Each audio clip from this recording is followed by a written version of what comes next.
personally, this has been the best season I've had in the NHL, and I owe a lot to that, playing with a great center iceman, Bengt Gustafsson. I just have to get in the open ice, and he gets me the puck.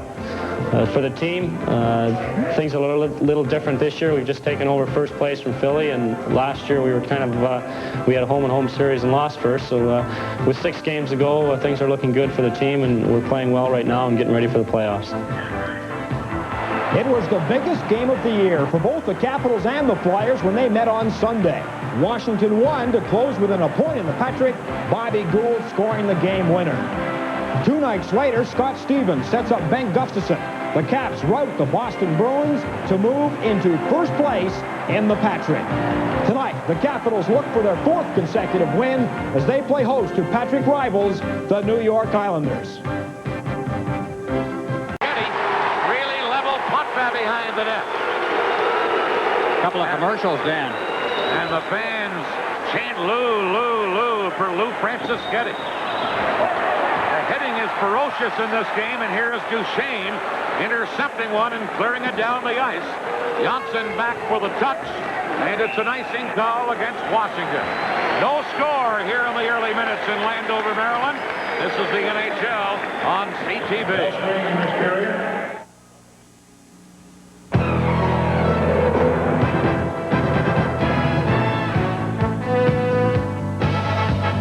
You know, it's not asking too much when all you really want is a good deal from a fun guy who really is dedicated to keeping you happy long after the sale. Somebody you feel you'd like to know. Well, if that's what you're looking for, then we're here to tell you your Toyota dealer is playing your song. Who could ask for anything more? Toyota. Looking at Tomas Jonsson there is on the ice, but the fellow just took a little bit of a beating out there after he had sent Gustafsson to the dressing room was Denis Potvin. Potvin hit first by Hatcher and then by Franciscetti. 2 very hard hits and borderline type stuff too. Do you call a penalty on them or not? I thought the Franciscetti hit might have been a charge, but no penalty called. Trottier out there with Kromm and Bossy now. Jonsson flipping it into the corner, and Carpenter cleared it. Here's Rich Kromm, number 35. Kromm, another of the former Calgary Flames. Trying to center now, Trottier. Bothered recently by a back problem, but back in the lineup tonight. Trottier battling, and Langway really hit him into the boards. And Trottier trying to fight back at Langway. Puck is still in play. Here is Bossy. And over to hit him comes Adams, and we have had some hits in this game, but no penalties assessed as yet. Laughlin cleared it to center. Richard Kromm firing it back in. That deflected, changed directions. Peeters made the save. And Langway trying to feed it out. Langway off the boards to Laughlin. Laughlin's pass intercepted by Bossy. He tried to get it over to Duane Sutter. Broken up now. Brent Sutter gets the puck. Dropping it to Jonsson, to Paul Boutilier, number 4. Out of Boyd. Into center ice to Brent Sutter. He hit Duane Sutter with the pass. Back comes Pettersson. One-on-one against Boutilier, and Pettersson's shot went wide. Now Boutilier without a stick. Trying to clear it. Pettersson gets it to Howard. Brent Sutter takes him, and now Boyd flipping it out. Duane Sutter is leveled by a check by John Barrett. And the hitting has been ferocious. Here's Boutilier trying to clear one out. And does, as Barrett goes back to get it. Icing against the New York Islanders. We have a no-hitter not in place tonight. They are banging away. And it's scoreless here in the first period.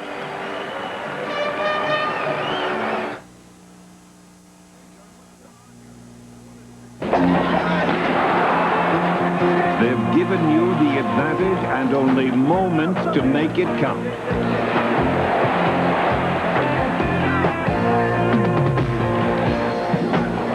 There's no second best for you in the game you play or the beer you choose. That's why you just say O-B, oh, that great taste in beer. O-B, O-B, oh yeah, you just say O-B. The tone of this game was set by Potvin, but it is the Washington Capitals, who are really making the Islanders pay the price. That was John Barrett, who was a big hitter in Detroit and has carried that game over to the Washington Capitals. Duane Sutter paying the price there. Here's a chance for Washington. The shot by the rookie Leach is blocked. Now we're going to get the game's first penalty. LaFontaine comes up with the puck, and now a penalty coming up against the New York Islanders, and I believe Denis Potvin. It's a slashing call. This is the NHL on CTV. There's something about Peterson I'd really like to know. How do they sell their cars and trucks so dad blame low? I do. I'm Sonny. And here is where you'll find Peterson Pontiac Buick GMC. Here is where you're going to save. Here is where you'll find that newer used car and truck. So here is where you want to buy. How do they sell their cars and trucks so dad blame low? Really don't know, but they really do at Peterson Pontiac Buick GMC on 82nd Avenue, 6 minutes east of 75th Street in Sherwood Park, right here. Clark Gillies is in the penalty box, but he's serving 2 minutes to Billy Smith, who got a little too aggressive behind the net and drew a 2-minute slashing penalty. Billy Smith letting it be known that they don't like Denis Potvin being pushed around. That's the thing. As we're going to take a look here, he gets a little out right on the ankle on Franchisetti. We see it involved here. Billy Smith, the character guy that he is, he doesn't like seeing Potvin getting banged around. We're in for some fireworks. The interesting thing about that was he did it without looking. He senses them radar. I don't think I've seen a game this year, Dave, with as much hitting in the early minutes and as much hard hitting as we've had here tonight. Well, the tone was set with the hit on Gustafsson inside the blue line, but Potvin, it was a legitimate hit, but Gustafsson, a very good player for the Capitals. Washington with Stevens to Larry Murphy into the slot to Christian. His shot blocked, and Flatley clears it away. Kromm or Konroyd trying to get it out of there did to Flatley, who shoots it down the ice. Here's Stevens. Washington, 9th best power play in the league, 79 goals at 23.0%. Here's Konroyd, number 33 for New York. He's upended by Stevens. Now Pettersson back to get the loose puck. Fell, but managed to get it to Stevens. Scott Stevens on the Washington power play. Couldn't get around Boyd, and then Jonsson cleared it back to center. Larry Murphy for the Capitals. Firing it around on the boards. Here's Christian letting it go to Stevens. Stevens a shot blocked by Boyd. And Boyd a lead pass to Bossy in the clear. He scores! Short-handed goal by Mike Bossy. Mike Bossy smelled that play immediately. As he came out of the zone, he saw his own defenseman get it, and he was on the move through center ice. Nobody was with him at all. This is a shorthanded goal. Here comes the pass from Boyd to Bossy. And he is all alone with nobody near him. And, well, I'll tell you, one-on-one, Mike Bossy may be the best in the National Hockey League. I don't think there's anybody better. If, as we saw the play develop, you could see Bossy just sense that he had an opening, and that's a talent that he's given from up above. And I was a little concerned that Boyd wasn't going to get it up to him in time, but certainly very nice play by Boyd to Bossy. For Bossy, his 531st career goal, just too shy of Frank Mahovlich for 8th place on the all-time goal-scoring list in the NHL. Now Carpenter, Washington still in a power play, getting it into Greg Adams, number 22. Back to Hatcher, the point man. He slides it in, but Dineen intercepts and feeds Bryan Trottier. Trottier tried to go through, but Hatcher took him out. They're now controlling the Washington Capitals on the power play, and back they come. Here is Alan Howard firing it around onto the boards, onto the other wing to Greg Smith, who pinches in from the point, and Bourne breaks it up, cleared it away. Penalty time clock apparently not working. Well, 10 seconds left, I believe. Here's Hatcher for Washington. Feeding it in on the wing, centered out in front. And the rookie Steve Leach. Now they score! Hatcher from the point. And Washington, just after the penalty had expired, ties this game. They won't call it a power play goal because it expired just after the penalty had expired, but the player had not got back into the play yet. Hatcher just let it go, and it slid under everybody. Screen shot, and a 1-1 tie. Randy Boyd got caught flat-footed at the blue line to start with, but classic Capital goal, right to the net. Let's make things happen at the net. Had not been generating much of an offense early in their game. Weren't getting anyone to the net. Steve Leach was the man heading for the net who just missed the tip-in. And then it came back to the point, and Hatcher blasted it home to tie it. Back comes Leach with a drive up high off the glass. He's the man who just missed earlier, number 21, the rookie Leach. Now in the corner, quite a collision, and now Flatley trying to get into it with Gaetan Duchesne. And the linesmen separate those two here in the early minutes of the first period. This is the NHL on CTV. Goalies are really the glamour guys of hockey. We got it all. Good looks, good taste. We even drink Miller Lite. Light is brewed right here in Canada. And we like it because it tastes great. No, we like it because it tastes less filling. Tastes great. Tastes less filling. Tastes great. Tastes less filling. Oh, hey, wait, we better stop this. Yeah, we don't want to take a chance in hurting our good looks. No, you said it. Light beer from Miller, now brewed in Canada. Everything you always wanted in a beer, and less. Penalty going to Gaetan Duchesne. He goes in for elbowing. And so does Flatley go off for the Auditors, so coincidental minors. A pretty good shot, too, that elbow right up against the boards. By the way, the report on Gustafsson, he's gone to the hospital, and we're awaiting now an official diagnosis of what appears to be a knee injury. Now Clark Gillies taking the rookie Leach heavily in against the boards. Buck shot back in by Washington. Boutilier back to get that. Passing to Gillies. And Gillies shoots it away. Hamway racing in, but Peeters out of the net to clear it all the way back to center. Taken by Boyd. Long shot. Get Langway and deflects into the corner. Rod Langway losing it. Chance for the Auditors and a backhander on the try by Hamway and a save by Peeters. As Mark Hamway just tested Pete Peeters. Back comes Christian. He's checked. Now Schofield tried to carry through, but that's broken up and shot to center by Boyd to Hamway. Tipped it in, and Langway fires it back up. Shot to the New York line, and back comes Dineen, trying to clear it in. His shot in by New York, and Langway has it there. Langway cleared it to center. Back comes Duane Sutter. Drop pass to Gilbert. Gilbert to Potvin. Shooting. That was off the post or crossbar, I believe, and back come the Capitals. Greg Laughlin, number 18. Drills it in. Adams in to try and center. Dineen quickly clearing it for New York. We've played 9 minutes of the first period. This is Stevens back to touch it, and that's an icing call against the Auditors in this 1-1 game. That last scoring play, by the way. Hatcher from Duchesne, 7:24 the time.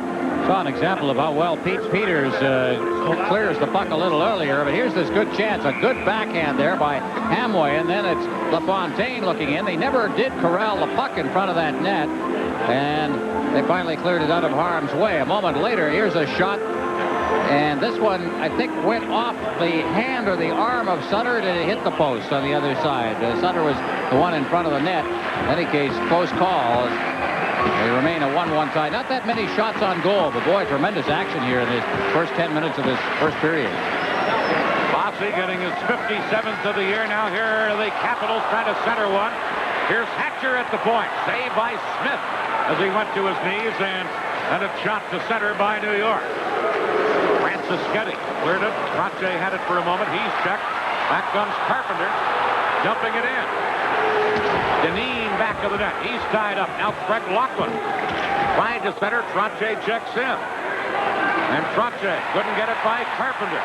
Here's Laughlin trying to center. Trottier knocks it away. Capitals trying to work it in front. Laughlin gets it to the front of the net, trying to jam it in. Now Hatcher a shot. Just deflected away, and then Carpenter and Potvin get their sticks up, and now Potvin and Franciscetti get into it. Lou Franciscetti and Denis Potvin. This all started in front of the net when Carpenter and Potvin got in it. Francischetti's more of the fighter type than Carpenter. And this is what happened. Here it is. Oh, look at the cross-check. Carpenter, they're running at Potvin. I think he's losing his patience. He was going to go after Carpenter and then thought better of it. Now there they meet again, and Francischetti finally got into it. And so Potvin is on his way out, and we'll get penalties issued here. Francischetti heads to the penalty box as well. This is the NHL on CTV. Nothing goes up. Zellers can't think of a better way to entice every body to come to our Easter event than by offering you 25% off these hottest sportswear looks for men by Liberto from Mr. Jump. You'll love saving 25% on these spring coordinates for women. And these trendy looks for boys save up to 30%. So this Easter week, take a short hop to Zellers. You'll find it's everything we promised and more. Zellers, only you'll know how little you paid. Francischetti off for high sticking along with Potvin at 9:49, and he did what he is supposed to do, Dave. That is make sure that the star doesn't go off, and certainly the star deserved to go off. Carpenter had nailed him twice. Sure he did. I mean, it's a commentary on the game. I mean, Carpenter is an asset for Washington. Francischetti has a role. He's a role player. He happened to be in the just in that particular place in time. I mean, Potvin just turned around and Francischetti was there, but Denis Potvin will have a few welts after that hip check at the beginning of the game, for sure. The best way to describe the first 9 minutes of this game is fierce. They are hitting everything that moves. Especially Denis Potvin. Bob Myers is not calling anything. I think there have been 3 charges that I've seen that could have been called. I wish they would call a few more of them in the league. It seems to be becoming a bit of a problem. But there's also been a lot of good, solid, clean hits in this game. They are really playing playoff style here. Coincidental penalties to Potvin Duchesne. Now, here are the Editors as Konroyd feeds it into center ice to Bourne. Now to Brent Sutter. His shot wide of the target. Editors hold it in, and the shot by Bourne misses the net. Now Konroyd took a hit from Leach, but held it in. Into the corner, Brent Sutter. Now to Duane Sutter. He got it in front. Here's Bourne. A whack at it, and Peeters made the save and then smothered it before Brent Sutter could get a stick on it. Brent Sutter is rejoined what was a great scoring line in the 1983 playoffs. The last time the Islanders won the Stanley Cup. In 20 games during that playoff year, the line of the two Sutters, Duane and Brent, as we take a look here at a chance in front of the net involving the Sutters. Bourne is also part of that line and was at that time. And in the playoff year in 1983, when they were together in 20 games, playoff games, they had 70 scoring points. They were the top line in that season, and they've been playing that kind of hockey again since finally injuries allowed them to be reunited. The Sutter brothers in Bourne for the Islanders, but Washington win the faceoff, and here's Barrett beating it out to Leach on right wing. Held in by Brent Sutter. Into Duane Sutter, who took a hit from Barrett. And then a big pile up in the corner. Puck is still loose, and here comes the rookie Steve Leach to Langway. Ron Langway stops to make a play, does to Adams, but Brent Sutter pulled him down, and he'll get a penalty. Delayed penalty coming up. Here's a shot. Smith a save. Puck is finally corralled by the Islanders, and now in front of the net. Here we go. Well, Bourne came in that time and leveled. Was it Leach in front? Or no, it was Barrett who was in there. And boy, we're on the verge of having some major problems here. Myers now, I think, is going to toss a couple of them. There's an awful lot of stick work going on here. There is a valid complaint throughout the league with the face mask lending the stick work. There just seems to be an awful lot of high sticking going on. The action is fierce here in Landover, Maryland. More penalties coming up right here. Folks, we got trouble. Yeah, we're in terrible, terrible trouble. We gotta fix these cars and make them run like new. Oh, the idle car is trouble's playground trouble. Oh, we got trouble. Right here in River City. Right here in River City. With a capital T and it rhymes with C, and that stands for car. That stands for car. Oh, yes, we got trouble, trouble, trouble. Oh, yes, we got trouble. We're gonna fix that trouble. Put an E. Double S-O. That spells S-O. No trouble. Well, they're going to have to expand the penalty box here as they have added Brent Sutter in there, joining Potvin in that one penalty box. I think Barrett might be off. Let's take a look at some of this action. First of all, Brent Sutter calls down his man coming in. Now there's a slash here coming up. That involved Barrett, who came in on the net. He pinched in from the blue line. Seeing the delayed whistle, he could do that. And that then brought Bourne into the situation. Now here's Barrett. Here's the issue in front of the net. There's the slash. Now coming into the picture from behind Barrett. There it is. Boom. He'll then leveled Barrett. They're all going off. And we'll just have to catch you up on it. But you see the penalty box there with Franciscetti in along with Barrett. Barrett's the one in the foreground there. Brent Sutter gets a high sticking penalty. Well, he gets a hooking penalty, I believe, 10:47. Then Bourne a high sticking penalty. And Barrett either a cross-checking or slashing penalty. Cross-checking is the call. So all of this occurring at the 10:47 mark. We have had a very busy first period here. And as we look at Brian Murray, maybe I can catch you up to date on his injury situation. As we got a chance, MikeGartner is out. He underwent arthroscopic surgery, as we mentioned at the beginning of the game. 2 weeks, actually 10 days to 2 weeks is what they're saying now. And so he should be back at the beginning of the playoffs if everything is all right. Mark Taylor, meanwhile, is the extra man, and they're the only people missing as far as the Capitals are concerned at this time. We got a 1-1 hockey game here, and it has been rough and rugged. And a Capital power play coming up. 2 of the penalties cancel each other out. But 2 penalties to the Islanders. 1 to Bourne, 1 to Sutter. So one of those on the clock in Washington with a power play in this 1-1 game.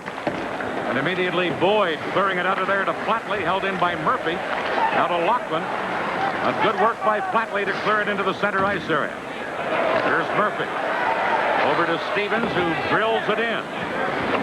Laughlin into Porchek.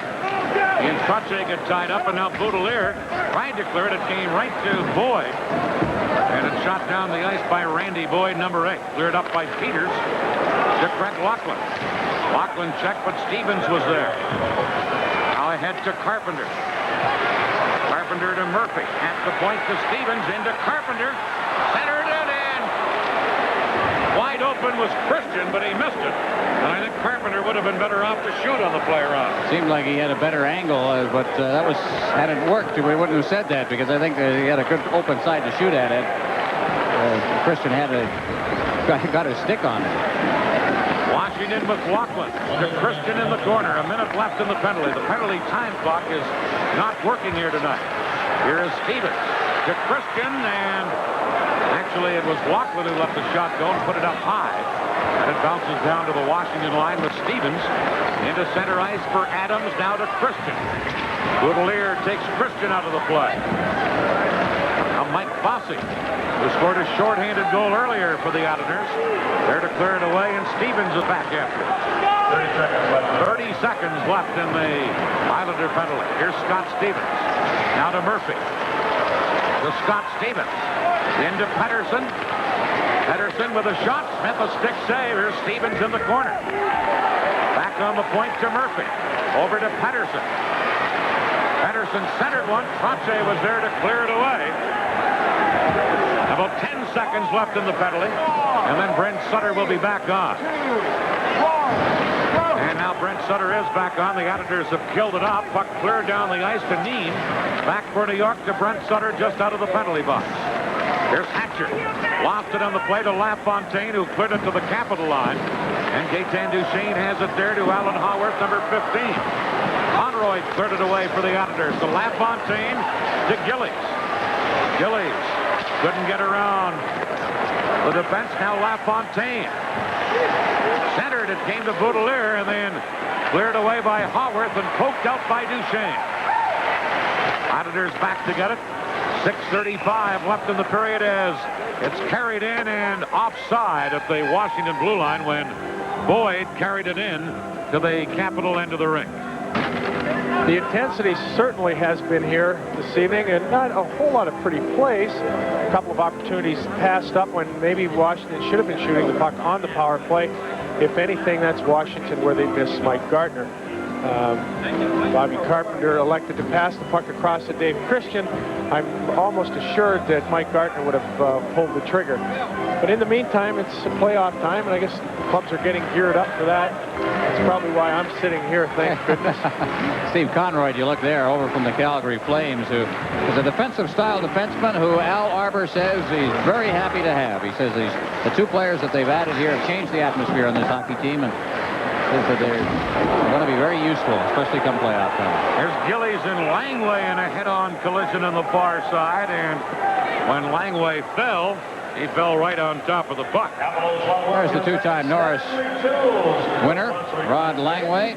And Langway, of course, the story is he was also the first American to win the Norris Trophy. He went to the University of New Hampshire. They got 3 players in this team now out of the University of New Hampshire. On a football scholarship originally. A Canadian spotted him somewhere along the line and drafted him, and then he became part of the trade that made the Washington Capitals. Here is Langway feeding it around to another of the players out of New Hampshire, Leach. Now a penalty coming up to New York. LaFontaine. Actually, the penalty is to Washington. Gould comes up with the puck, and the penalty is going to be to Steve Leach. Another of the players out of the University of New Hampshire, a rookie, just up with the Capitals, and he's to the penalty box. 1-1 is the score.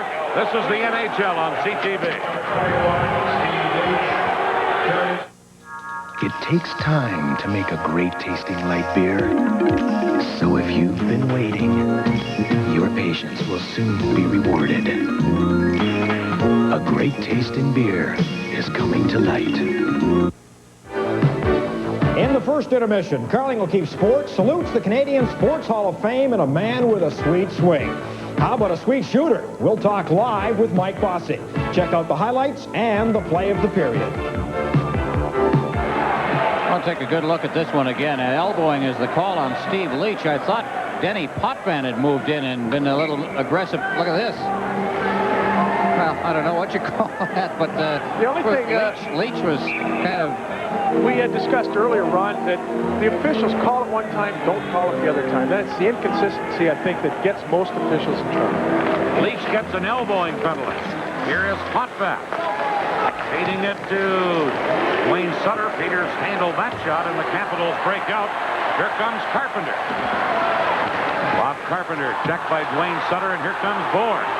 For New York with a shot. Peeters the save. Grabbed the rebound before Duane Sutter could get his stick on it. And Peeters then froze it. Bob Bourne, that line seems to be the best one out there tonight so far. As far as the Islanders are concerned, they are stirring up. It's kind of that kind of a game, though, isn't it, Dan? Are you getting all that action? There's the shot, and then just a little trouble corralling the rebound. But when you see a game that is this kind of heavy going, all of a sudden you're bound to see a couple of Sutters in there and a Bourne. This may be the tonic, but both of these teams need not to want to play each other in the first round. They have hammered away. Puck is cleared down the ice, and back to get it is Tomas Jonsson, feeding one now to Duane Sutter. Rink wide to Bourne. Hatcher is there to break that up. Kevin Hatcher can't clear it. The Islanders have 2 men in there forechecking. Now it comes to Potvin at the point. Now here we go with Hatcher. Pounding away at Bob Bourne. Hatcher and Bourne fight away. Well, Hatcher got after him right away, and when he did so, he nailed Bourne with about 4 punches right at the outset. Bourne came back, give him credit for some of that. Hatcher's a big guy, and he wasn't going to put up with too much. You couldn't feel that coming at all, could you, Dave? Oh, boy. I'm glad. I'm glad I'm sitting up here now. I think I just saw a spear, which may have started some of that problem. Hatcher threw a spear at Bourne, but look at that right hand by Hatcher, which is the initial telling blow. Hatcher, now you must remember, up until the age of 13, fought out of the Kromm gym in Detroit. He's a pretty good boxer, and if you want anybody to give him a testament to that area, ask Dwight Schofield, because Schofield had him put the gloves on one day, and Hatcher said, no, I don't want to do it, and then eventually decked Schofield. Kromm Gym, of course, is where, among others, Thomas Hearns learned his boxing in Detroit. I often sat and watched those fights as a player and stood far enough away so I wouldn't get hit with a stray one. And it's the battles like those that are really something. It's part of the game, obviously, and to pontificate anything on that aspect of the game is incidental because it is a part of the game. And Kevin Hatcher. Now Bourne trying to get into it with some of the spectators off to the side of the penalty box. Security guard in there trying to settle things down, but even, whatever got Bourne started, maybe the fan threw something. Well, the fans here have really become something in this city. They have now had 11 sellouts this year, and it looks like the rest of the way it's going to be sellout or very close to it. Let's see if we can see what happened here. Now, Bourne is sitting there, and I don't see anything being thrown at him. Yes, something must have been thrown at him because he started to brush himself off.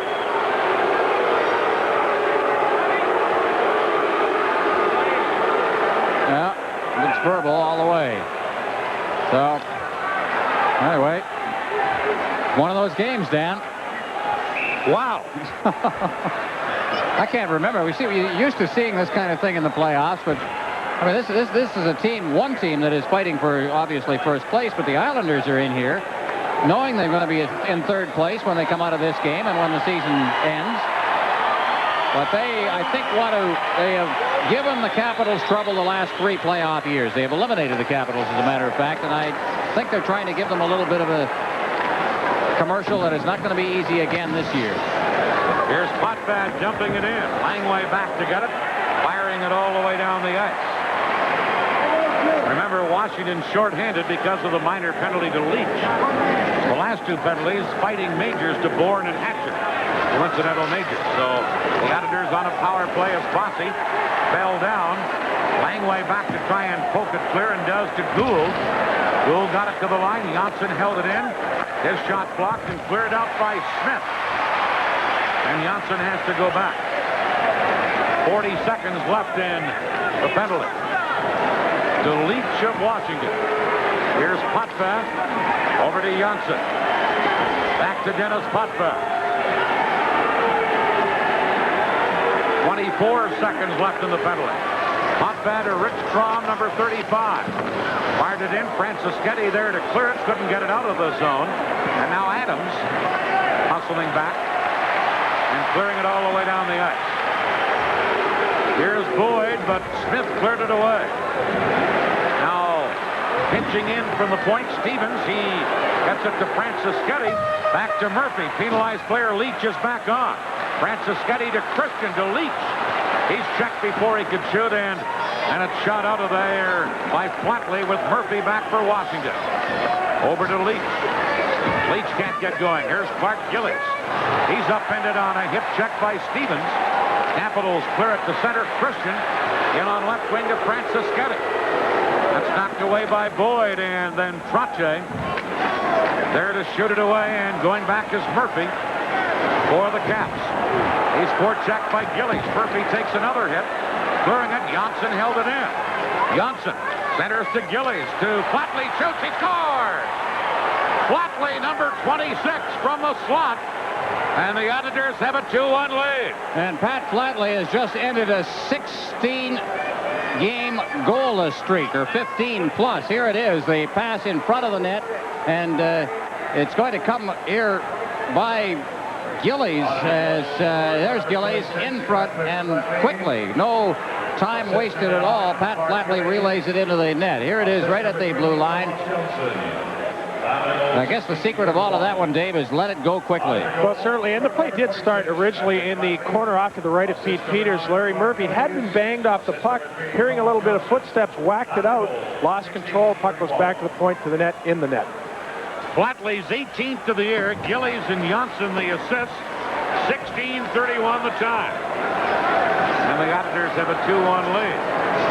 Ron Langway being forechecked by Brent Sutter. Now Langway trying to get away from Sutter. Gives it to John Barrett. Barrett, number 6, taken out by Konroyd. Into the corner, Adams trying to kick it loose.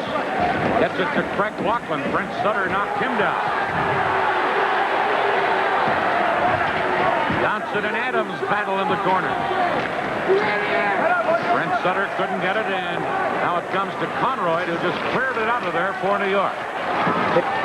Wide of the goal, racing down is Hamway. He's onside.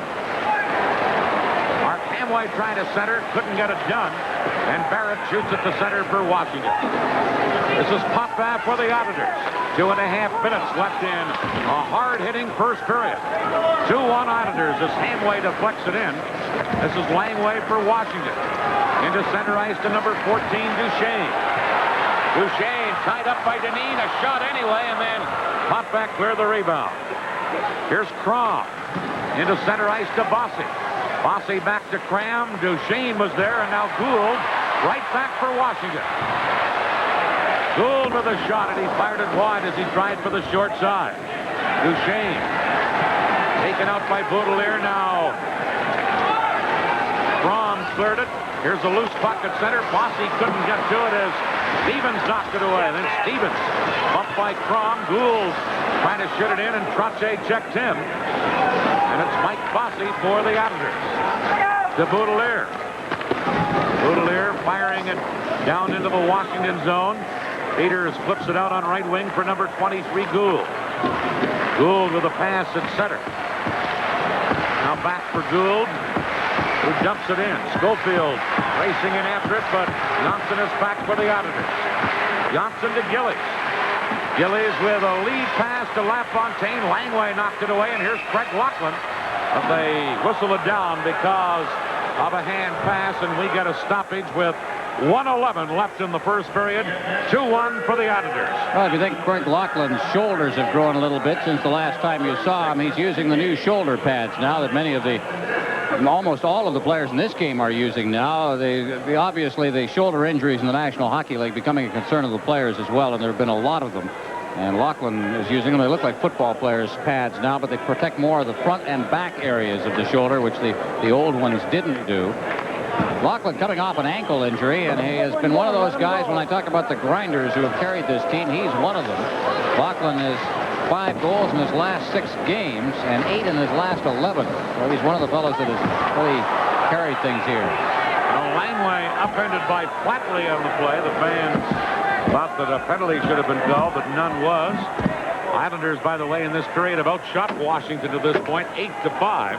And there's Patrick Flatley, who just scored his 18th goal of the year moments ago to end, as Ron pointed out, a 15-game scoring slump. He'd only had 1 in his last 21 games, too. Just to get in a slump like that, Dave, and I guess I don't know what you start doing, changing your sleeping habits, changing your eating habits, changing the way you put your skates on. I think a younger fellow like Flatley, he begins to question, because it's probably the first time in an illustrious short career that he's had a slump, and it's difficult to figure out how the heck to get out of it. 1 minute. Here is Smith for Washington, clearing it over to Adams. Adams beats one man and then is able to scoop it to center. Konroyd has it there, number 33 for the Auditors to Gillies. Ahead on the wing to Flatley, but Langway is there to tie him up. Langway couldn't get it out now. Comes up with the puck again and does spin and clear it into center ice. Penalty coming up here to the Auditors. A tripping call it's going to be. And going right over to the penalty box is Flatley, number 26. Well, you have to wonder who. I have to believe that this type of hockey game, as we look at the play here, we're going to see a trip on Rod Langway develop. Kind of an innocent little thing just coming back into the play. But getting back to the point, this is an Islander hockey game. I have to feel they've been in situations like this. They've had their backs to the wall. If I was a betting guy on a 1-game deal, the New York Islanders are still the club that if it came down to 1 game, boy, you'd have to put the house on them. There are a lot of people on this team that know pressure and react well to pressure. The Trottiers, the Sutters. They have been there before. Here's Potvin clearing it down the ice. The Auditors short-handed. Flatley in the penalty box. Just 25 seconds left in the period. Carpenter trying to get around Dineen to Craig Laughlin. Gets it in front. Smith out to Sprawl. And gets some help there from Potvin now. Potvin trying to push back at one of the Capitals. Well, you can see that Potvin has flat out lost his temper now. He has figured he's paid enough of a price for what was a... Oh, Billy Smith's into it now. Well, there'll be a penalty for leaving the crease here. Well, I don't know what else will be happening. Oh, look at this. And now that is Stevens, who just wailed in there and nailed Smith. Now, Smith, by coming out of his crease, becomes the extra man in all of this. And sometimes you'll see the goaltender at the other end come down and join the fray, but Peeters is staying in his crease. Now, I think what Peeters is saying is, with Smith leaving the crease, there probably will be an extra penalty. This is coming with 16 seconds left in the period, by the way. But Billy Smith went out there and he nailed somebody over the top. I think it was Howard that he nailed. And that brought in Stevens from the blue line. Well, Billy Smith, again, not to go on a topic that most people haven't discussed, but Billy Smith at his finest, upholding a reputation that he's worked well enough to establish, takes a pop at Hayworth, and that's what brought Stevens in from the blue line more than anything, obviously. It certainly has gotten a little out of hand as Billy Smith, with that forever sinister grin. I always felt that he should have a couple of feathers sticking out of his mouth, like the cat who swallowed the bird. Hey, looks like it there. There's no advertising on it anyway. Or is there? I don't know. Take a look at it. Here's how it started now. That's Carpenter, number 10, bringing the puck in. Heading for the net is Lachlan. Cuts to the far side, gets the puck. Now they'll just throw it into the slot area. Murphy's pinched in. Puck is just, this is always what happens when you get the pile up in there. Howarth moved in. That's what started the milling. Now here's Billy at his best. Now Potvin's in the middle of the play there, as you see. Smith is down. Now Billy is going to get up. Well, we'll just watch Billy here. Number 31. They're standing there innocently. Well, now he's going to rough somebody up. Now that glove, and I hate to see that. You're going to do any of that stuff, drop the glove. Now over the top, he's going to still go on a little bit here because he lifted it over the top and belted Howarth, I guess it was. Yeah, with the glove there. There it is. And there's Stevens. Well, there'll be a few people saying, good for you, Scott Stevens. Billy Smith, not the most popular guy in the world. But one thing about it, Billy Smith's always fought his own battles out there, too. He certainly has. I mean, he's not one of these fellows. You could just sense that he just got that itch. He was standing there and he says, I don't have anybody here. I got to whack somebody. And sure enough, he came to the call. Did you see the grin on Smith's face when it all ended as he skated in behind the net? Like he was kid at Christmas time. 4th of July picnic. Or Dominion Day in Canada. But in the meantime now, as we look, you have to think now that Carpenter and Stevens seem to be the guys that are heading off the ice. Notice Bobby Carpenter. It'll be interesting to see how the referee Bob Myers sorts through the thick and thin of the action here at the Cap Center for certain. Well, there should be a charge on Stevens for coming in and nailing Smith, but Smith should get something for what he was doing. And there's a long discussion going on down at the penalty timekeeper's bench right now. It all started when Potvin was trying to help Smith freeze the puck, and Larry Murphy was trying to chop it loose. And Potvin took exception to that, and that's when it all got underway. Perth, Ontario's Billy Smith. As we look at Billy, just wondering just what has happened here back in his area of defense. I've seen Billy go out there in games that are not going to his liking, and although this one he's got to like, because I think the Islanders have carried the play pretty well to the Capitals, but he'll go out and stir it up himself. He's down there now in conversation with, that's Dineen, no. Boyd down there, so. And a Sutter moves in. Doesn't look like they're commiserating too much. But we're having a long discussion of the penalty timekeeper's box here. Rod Langway is gathered there as captain of the Washington Capitals. Oh, Billy.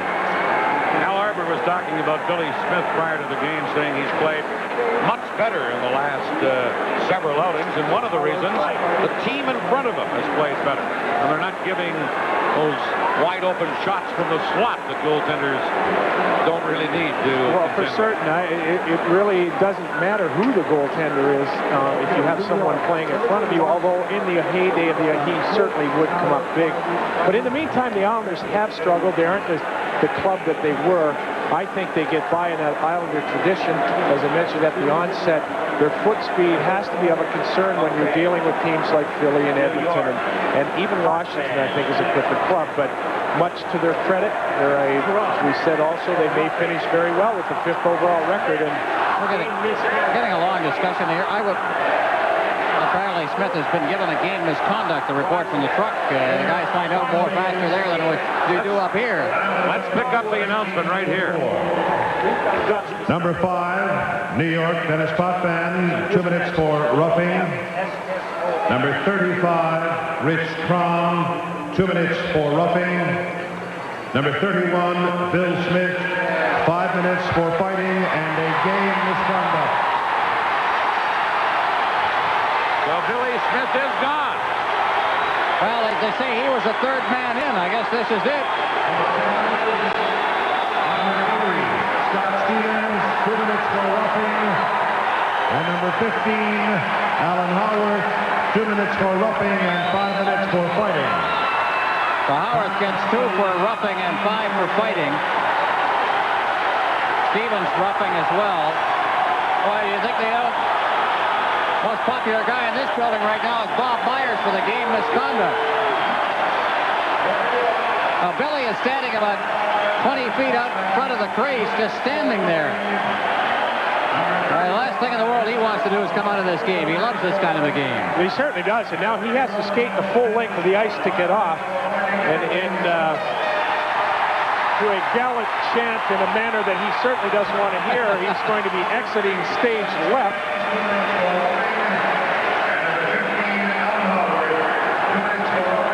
All of this coming at 19:44. I was about to say before they started the announcement that, you know, with 16 seconds left in the period, why not just send them to the dressing room, straighten it all out, and tack the 16 onto the next period. It took them long enough to settle this whole affair. There's Billy. Billy kind of shaking his head, but he is gone, and Kelly Hrudey, who's the backup, will be coming into the game, and Al Arbor not happy at all. Now Billy's going to have to make the long skate. And they're waving hankies at him, and I'll tell you, they've become rabid fans here in the Washington area. Now Billy has to leave. He can't go sit on the bench. Brian Kilrea, the assistant coach, is motioning for Smith to come over to the bench, but I don't think they're going to let that happen. Well, Billy, you're going to have to do it. There's no corridor back there. You have to make the skate. Randy Boyd accompanying him. I must admit one thing. In a day and age where we hear of athletes with all kinds of money and things of this nature, and maybe the mechanics of the game, he certainly is a character. In a game in a lot of sports where you don't see character, real characters, he's a character. Some would say a bad character, right? He's a character. Billy Smith to the Islander locker room. We're waiting for the other goaltender. Hrudey is out in front of the bench. There's Billy. I don't know whether I want to be a cameraman with that duty right now. I don't think Billy's very pleased. Well, we're still 16 seconds left in the first period. I say, look at Al Arbor here on the bench, and we look at Mikko Makela standing behind. I often wondered the European fellows when they got involved in these slugfests. Now, I'll tell you what's happening here is Arbor was waiting for Myers to skate over there. He wants his say. He wasn't going to send the goaltender out there, and now Arbor is jawing away at Myers. Hrudey's there. He's just standing in front of the bench. He wouldn't send him out to the net, and now Arbor is really giving it to Myers. He's even got the glasses off, Dan. That means he's serious.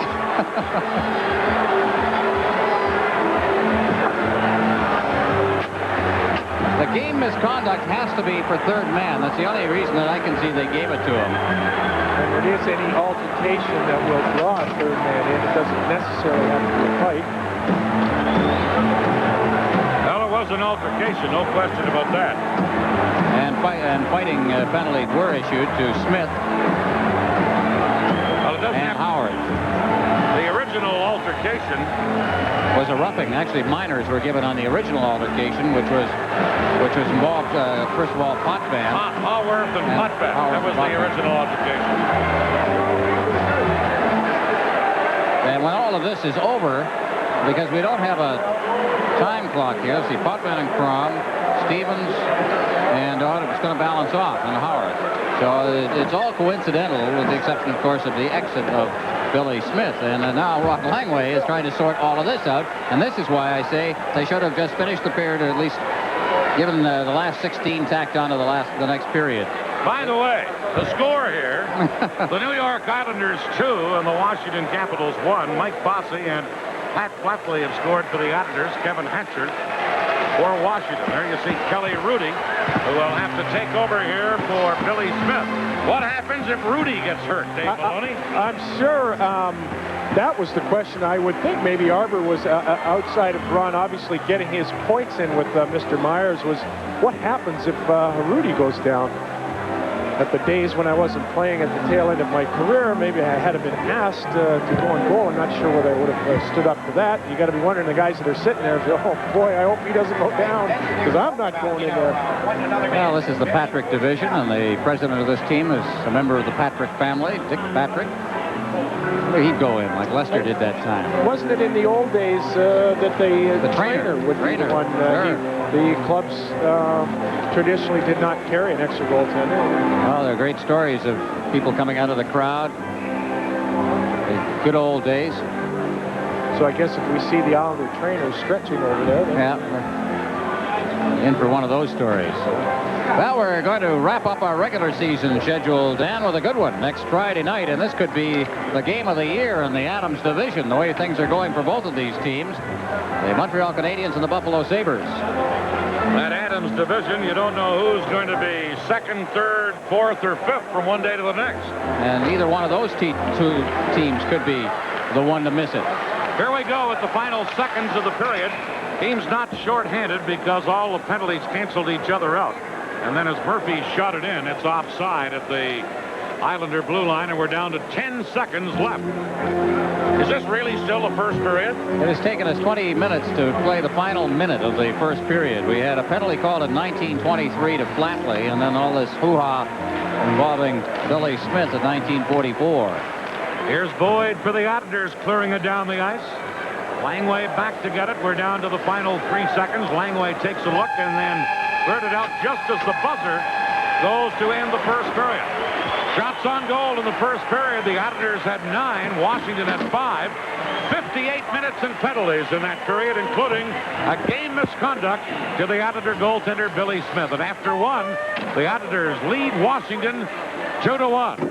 This is the NHL on CTV.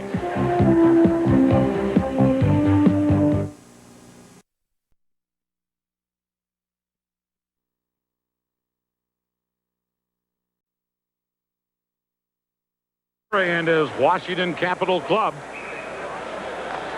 By the way, Kelly Hrudey is the Islander goaltender. In case you just joined us, he took over late in the first period when Billy Smith was given a game misconduct.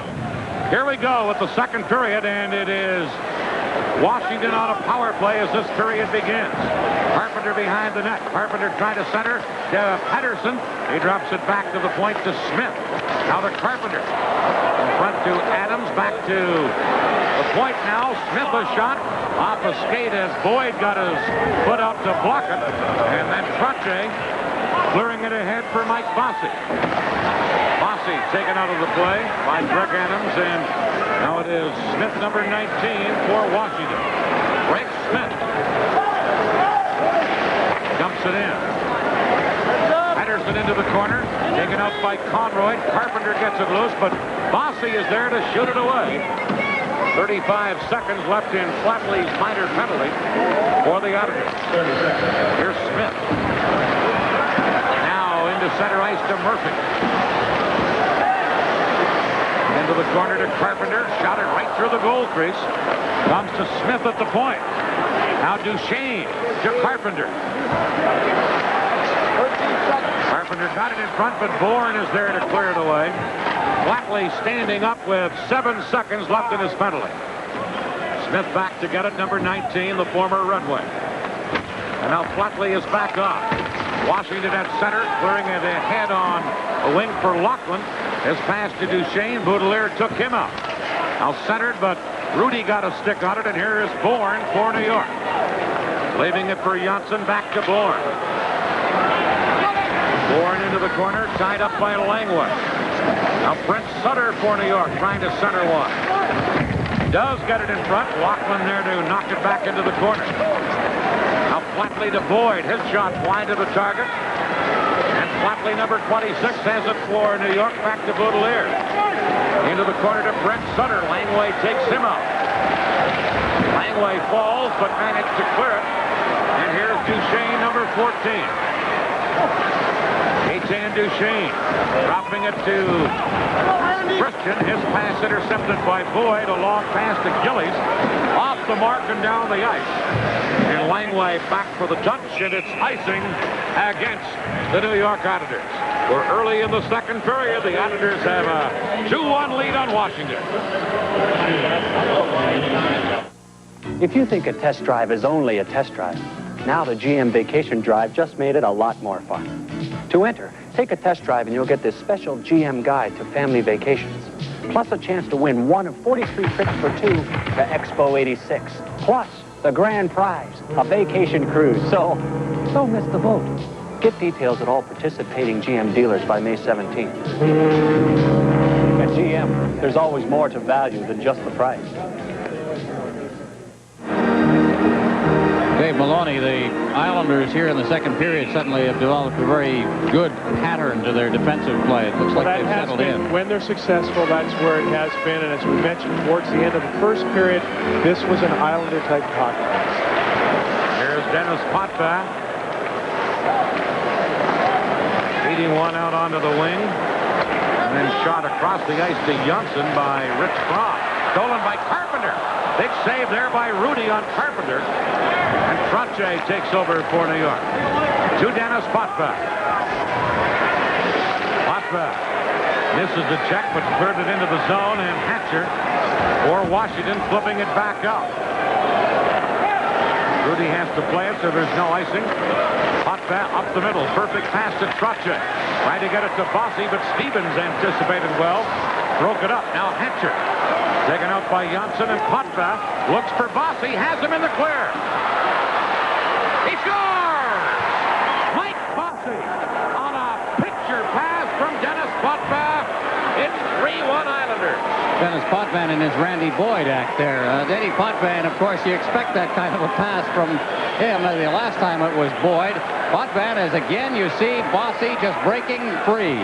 He senses it, he smells it out so perfectly that he can get behind the man, and he has the faith of the defenseman to get the puck to him. And of course, there's just never a mistake when he's one-on-one with a goaltender. It's incredible. He has now 58 goals and appears on the verge of another 60-goal season. 9 straight 50-goal campaigns for Mike Bossy. And he has just given the Islanders a 3-1 win. Here's Langway for Washington, working it out on right wing for the rookie Leach. Now ahead to Gould, number 23. Gould to Franciscetti. Trying to center to Leach, knocked away by Hrudey and fed to Greg Gilbert. Gilbert couldn't get it out of the zone.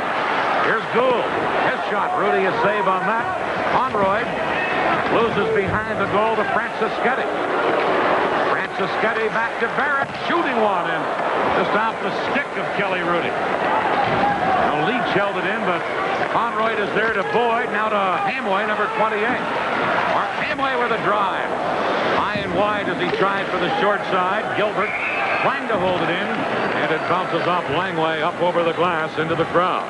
The Islanders 3, Washington 1. This is the NHL on CTV.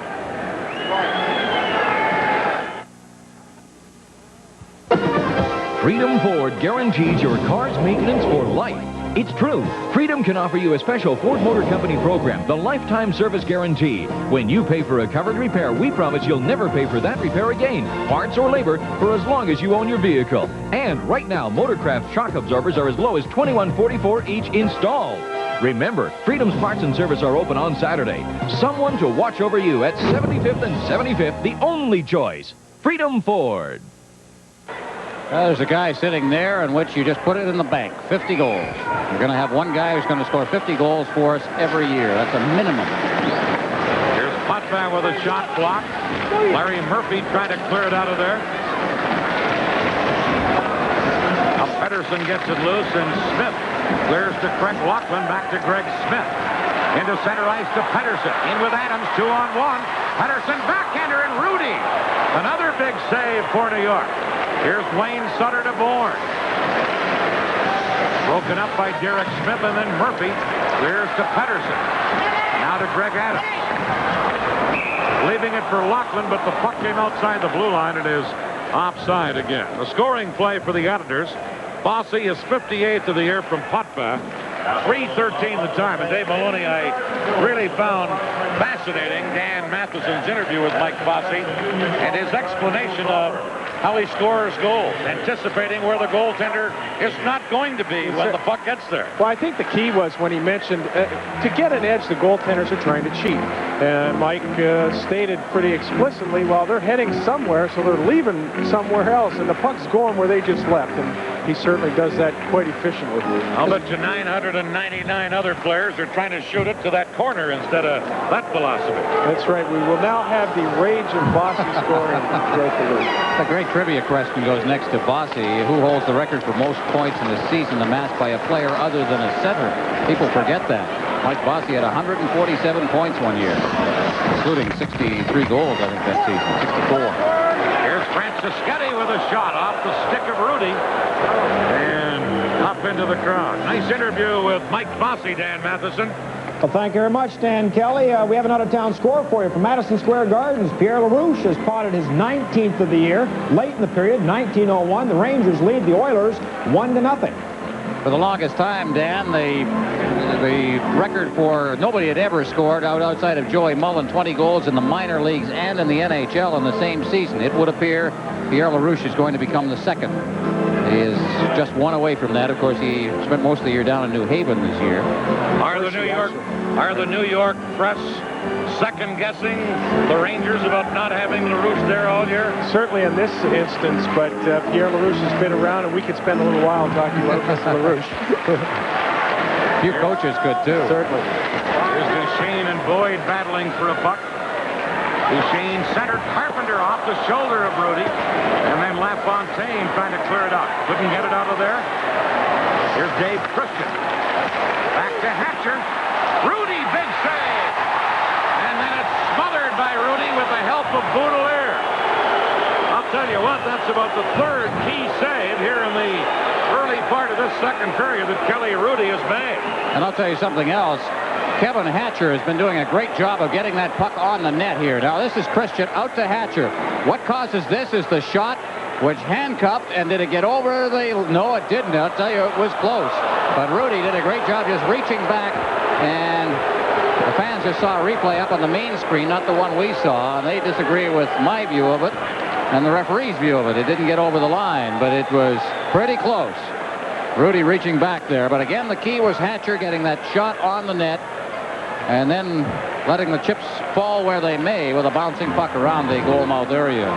25-year-old Kelly Hrudey, a native of Edmonton, taking over from Billy Smith and looking very sharp. Here is Konroyd for the Islanders, flipping it all the way down the ice. Going back to get it is Barrett, number 6, and it's icing against New York. Something that we've noticed here as we look at Barrett it looks like suddenly, after a very slow start, Washington is now starting to put people in front of the net again. They weren't early on. They were being squeezed out by the Islander defense. Well, even with the Carpenter and Gustafsson in the lineup, that's the Washington Capitals. And now more so than ever, that's the way they have to generate offense. The Islanders struggle. When they struggle, they have trouble in their own end. The Capitals are good. They play well in the opposition's end. From the face-off, Duchesne into the corner. Rich Kromm knocking it back of the net to Trottier, now to Jonsson. And Tomas Jonsson flips it out. Kromm getting it loose to Trottier, who drops it back for Jonsson. Rink wide for Konroyd. Steve Konroyd hooked at by Christian, centered one. Peeters handles that, gives to Langway. And Langway able to clear it by Konroyd. They're going to rule it one off Konroyd. There's no icing. Number 3, Jonsson for New York, being forechecked by Duchesne. To Konroyd out on the boards, held in by Washington. Back into the corner, and Jonsson is there to pick it up. Jonsson as the Adlers come up the middle to Rich Kromm, number 35. Kromm with a shot. Stick save Peeters. Bouncing puck. Held in by New York, but then controlled by Murphy and cleared to center. They're going to rule Potvin could have played that puck. There's no icing. Dineen is back for New York. Into center ice to Mark Hamway, but picked off by Lachlan to Larry Murphy. Now to number 12, Pettersson. In on the wing, Lachlan's backhander and a stick save, Hrudey. Potvin with the puck to Hamway. Trying to clear it out, held in, and Adams blasted that just wide from the slot. Centered again to Adams, and he's knocked flying by Mikko Makela. Back comes Gilbert for New York. Gilbert shooting it in. Here's Makela to get it to Greg Gilbert behind the net. But Greg Smith pokes that away, and Adams shoots it down into the New York zone with Gord Dineen back to get it. Tipped by Hamway ahead to Sutter, now to Gilbert. Just flipped it behind the Washington goal, and Murphy controls for the Capitals, who trail by 2 here in the second period. Franciscetti had it for a moment, now poking it to the Islander line, but Bourne back for the Islanders, cleared it. Murphy held it in, and his shot blocked by Boutilier, who cleared it to center ice. Here's Smith to Gould, trying to flip it in. Now taken by Leach. Quick wrist shot. Hrudey handling that, setting it up for Boyd. Randy Boyd up the middle to Sutter. Smith intercepting that. Now Gould trying to circle back. Gould is out there with Lachlan and Franciscetti for Washington. But Boyd intercepts at center for New York. Long shot. Peeters with a glove save, and Hatcher comes back for Washington. Over to number 19, Smith. Franciscetti pokes it in. And Steve Konroyd has it for New York. To Duane Sutter, to Jonsson. Jonsson having to circle back, then just cleared it to center. And here's Konroyd. Rink wide to Jonsson. Now to Gillies. Gillies couldn't get around Hatcher. Back come Washington. Carpenter. Checked by Konroyd, who played him nicely. Now Duchesne into the corner. Trying to center. Carpenter into, try and flip it in front. Into the other corner to Gaetan Duchesne to Stevens. His shot blocked, and then Flatley and LaFontaine able to get it to center ice. 11 minutes left in the second period. Here is Hatcher to Stevens. Now to Dave Christian. And Gillies takes over for New York, dropping it back to Jonsson. To Flatley, who dumps it in, and Hatcher for the Capitals will try to move out on right wing. Hatcher to Christian, who tips it in. And out of the goal is Hrudey to flip it over to Kromm, now to Potvin. To Trottier. Now to Potvin. Shoots one, and that was up high off the glass. Here's Flatley with a shot. Peeters a save on that. Stevens behind his own goal to Langway. Langway to Greg Adams. Now ahead on the wing for Lachlan to Pettersson, right in. Rolled off his stick. And Kelly Hrudey was there to smother it. 10-14 left in the second period. This is the NHL on CTV.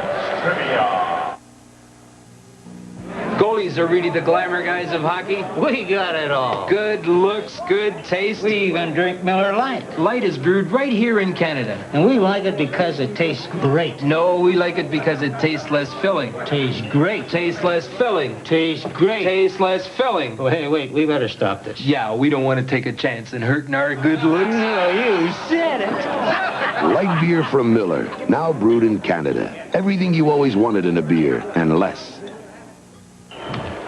They got Jorgen Pettersson from the Hartford Whalers for his offense. He hasn't had evidence too much of that since he joined this hockey club, but he's playing pretty well tonight.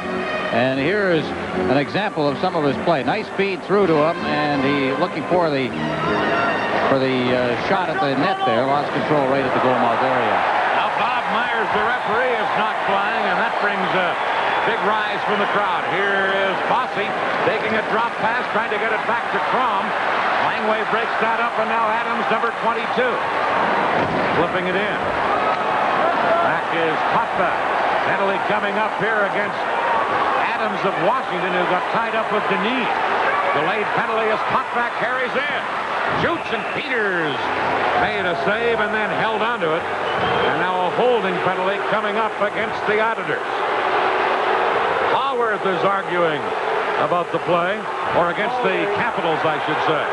This is the NHL on CTV. Let me introduce you to the Chrysler team. 6 great dealers with the finest vehicles and the best service in any league. Looking for economy? The Dodge Omni or Plymouth Horizon. How about performance? The Daytona Turbo. For style, LeBaron GTS. Or for maximum driving pleasure, the New Yorker. Come in today and take one for a drive at Crosstown Motors, Derrick Dodge, St. Albert Dodge Chrysler, Londonderry Plymouth Chrysler, Turnbull Motors, or West Edmonton Chrysler. The Chrysler team. Adams for holding at 10-18. He's upset. Alan Haworth is in an utter rage. Here's the play. Adams going in. The holding.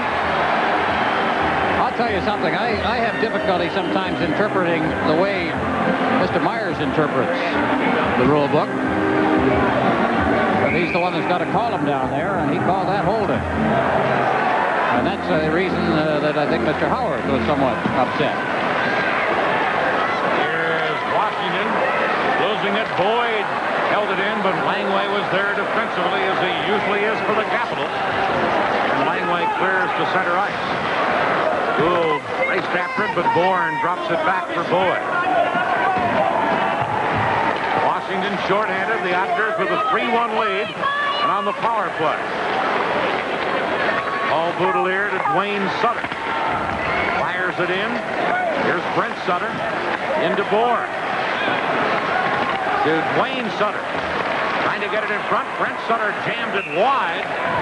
And then the puck is held there and will get a stoppage with 1:20 left in the Greg Adams penalty of Washington. Well, Bob Myers had a bit of a rough go up against the boards here as Adams went moved. Maybe that's why Adams got the penalty. There's the recall. That doesn't look like holding to me. You saw as Bob Myers was going down, he got a look at who hit him, and I'm almost certain that's why Adams is now in the penalty box. That sign probably echoes the way the fans feel, all 18,130, which is a full house here at the Capitol Center. Who was it that said one time that some nights the game of hockey is impossible to officiate? Bob Myers.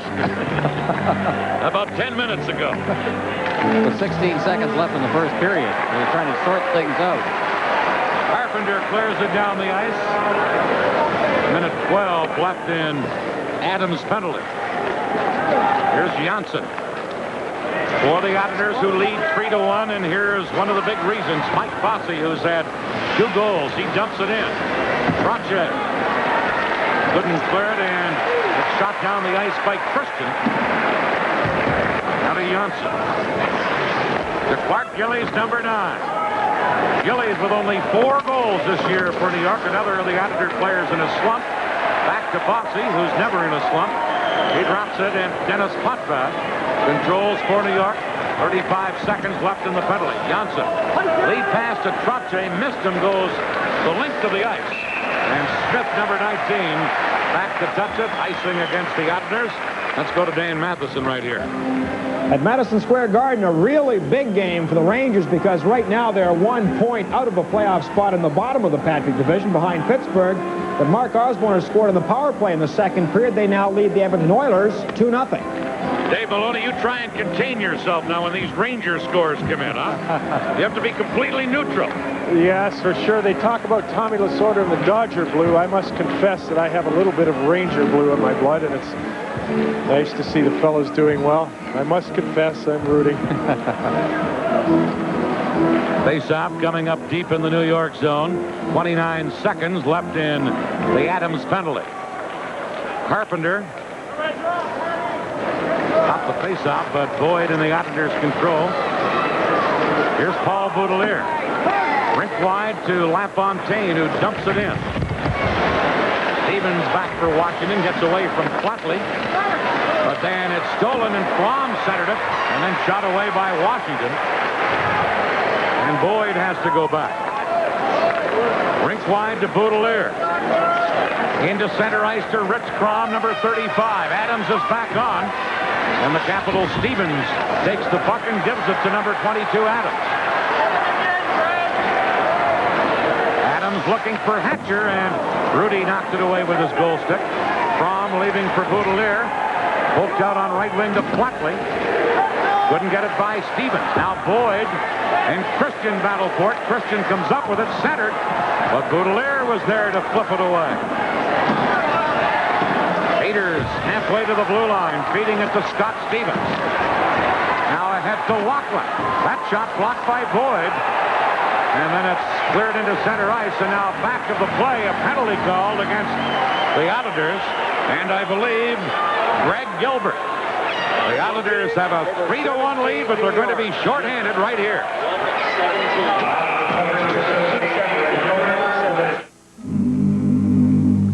The McDonald's had a farm, H-O-N-D-A, and every day they went to work, H-O-N-D-A, with four-wheel drive, three wheels here a four, there a four, everywhere a Honda. The McDonald's had a farm. For three-wheel ATCs and four-wheel four-tracks, including the new 4x4, the name is H-O-N-D-A.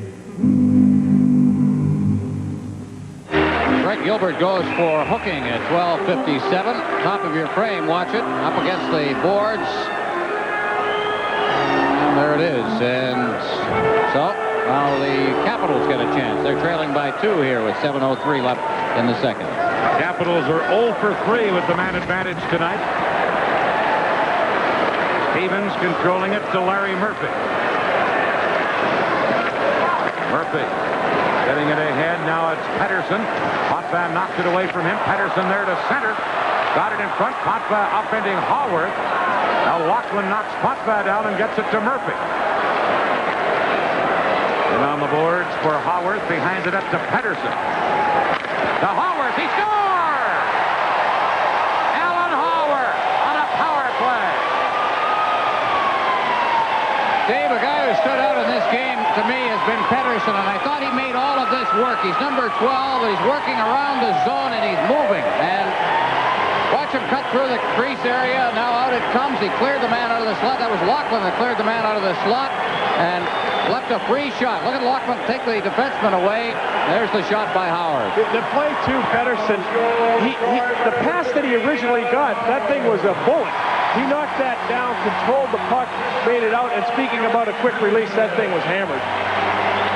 Now Howard's mad. He's still on. He just said, I'm going to drive this thing right through the net. Yes, could there have been a picture of Bob Myers on that puck? I'm not sure. Howard's 33rd of the year. Pettersson and Murphy the assists. A power play goal, 13:28 the time. And Brian Murray and his Capitals have narrowed the Islander lead to 3-2. And here goes the crowd again in this building. They're silenced a little bit. Washington out shooting the Islanders 8-7 in this period. Islanders have a 16-13 overall edge. I mentioned Howard's 33rd of the year. That's a career high. His previous high was back in 83-84 when he had 24. All since he's been moved to center ice. And with an injury to Gustafsson, they're going to need some firepower at center ice of the Washington Capitals. Here's Langway back in his own zone.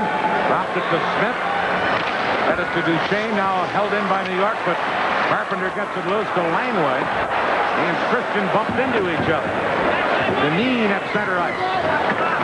Pinching in with Duchesne against the boards, and now Potvin going back together. Denis Potvin, the Islander lead has been cut to 1. Couldn't get it by Christian, but Dineen is there to knock it away from Dave Christian. Now Potvin to Bossy. Langway knocked it away, and here's Duchesne. Gaetan Duchesne tied up by Dineen, centered, and Mike Bossy intercepts. Number 22, Bossy. Fires wide. Kromm into the corner. Smith knocked it away from him. Now Bossy getting it in front. Grabbed by Peeters before the Capitals could do a thing with it.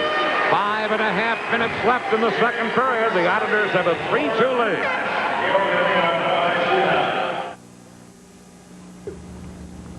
Nicky, you know, we still got a couple of those 86 LTDs left. The ones we're giving away the free trips to Disneyland. Oh, that's right. I tell you folks, come on down, buy one of those brand new 86 LTDs. Nicky gonna throw in a free trip for two to Disneyland. That includes airfare, hotel, tickets to Disneyland, and tickets to Knott's Berry Farm. And that's only at City Ford, 156th Street and St. Albert Trail. You know, Don, I should have saved my money, go to Disneyland. Instead, I went and bought a computer. But it doesn't work. Is it an apple? No! I said it doesn't work. It must be a lemon. Pete Peeters, they acquired him for the stretch run, and, well, he's played some pretty good goal here in Washington. He's had some rough nights, too, but I feel that come playoff time, they're going to be well served by Pete Peeters, a veteran goaltender. That was the main reason the Capitals made the trade. They thought that down the playoff long haul, he'd be better than Riggin. We'll see. Catcher for Washington, trying to clear it out. Konroyd couldn't hold it in, and Gillies goes back, trying to shoot it out. Konroyd now pinching Gould out of there. Gillies got it to the line. Stevens carried it back in, but it's offside. Dave Maloney, you're a former defenseman. That's Steve Konroyd. Looks like he was made to play with the New York Islanders. He's just fit in like he was there all his career. He certainly does, and Al Arbor has had a penchant for Steve Konroyd types. Not flashy. He had the flash in Potvin to get the puck out. He's fit in quite well. He's come along quite nicely. Don't forget Kromm in that, too. He's the same kind of player, only up front. Big young guy who can really control the board. Here's Jorgen Pettersson. Couldn't get it out. Flatley with a shot, partially banned on it. And now Stevens for Washington. To Gould to Pettersson. Jorgen Pettersson stick handling nicely in center ice. Gives it to Stevens. Now ahead on the wing to Francischetti. Lou Francischetti trying to barrel in on right wing. He's taken out, and LaFontaine shot at the center. That was Konroyd who took Francischetti out. Now a clearing pass by Stevens, intercepted by LaFontaine. Stevens came out and knocked him down, and Adams gives it to Gould, who fires it into the New York zone.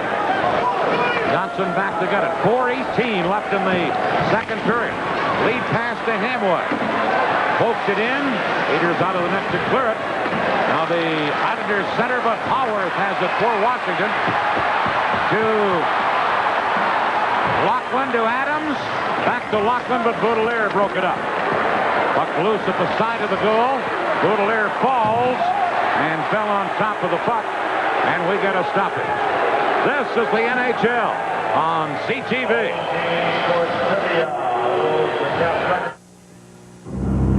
Major League Baseball on TSN.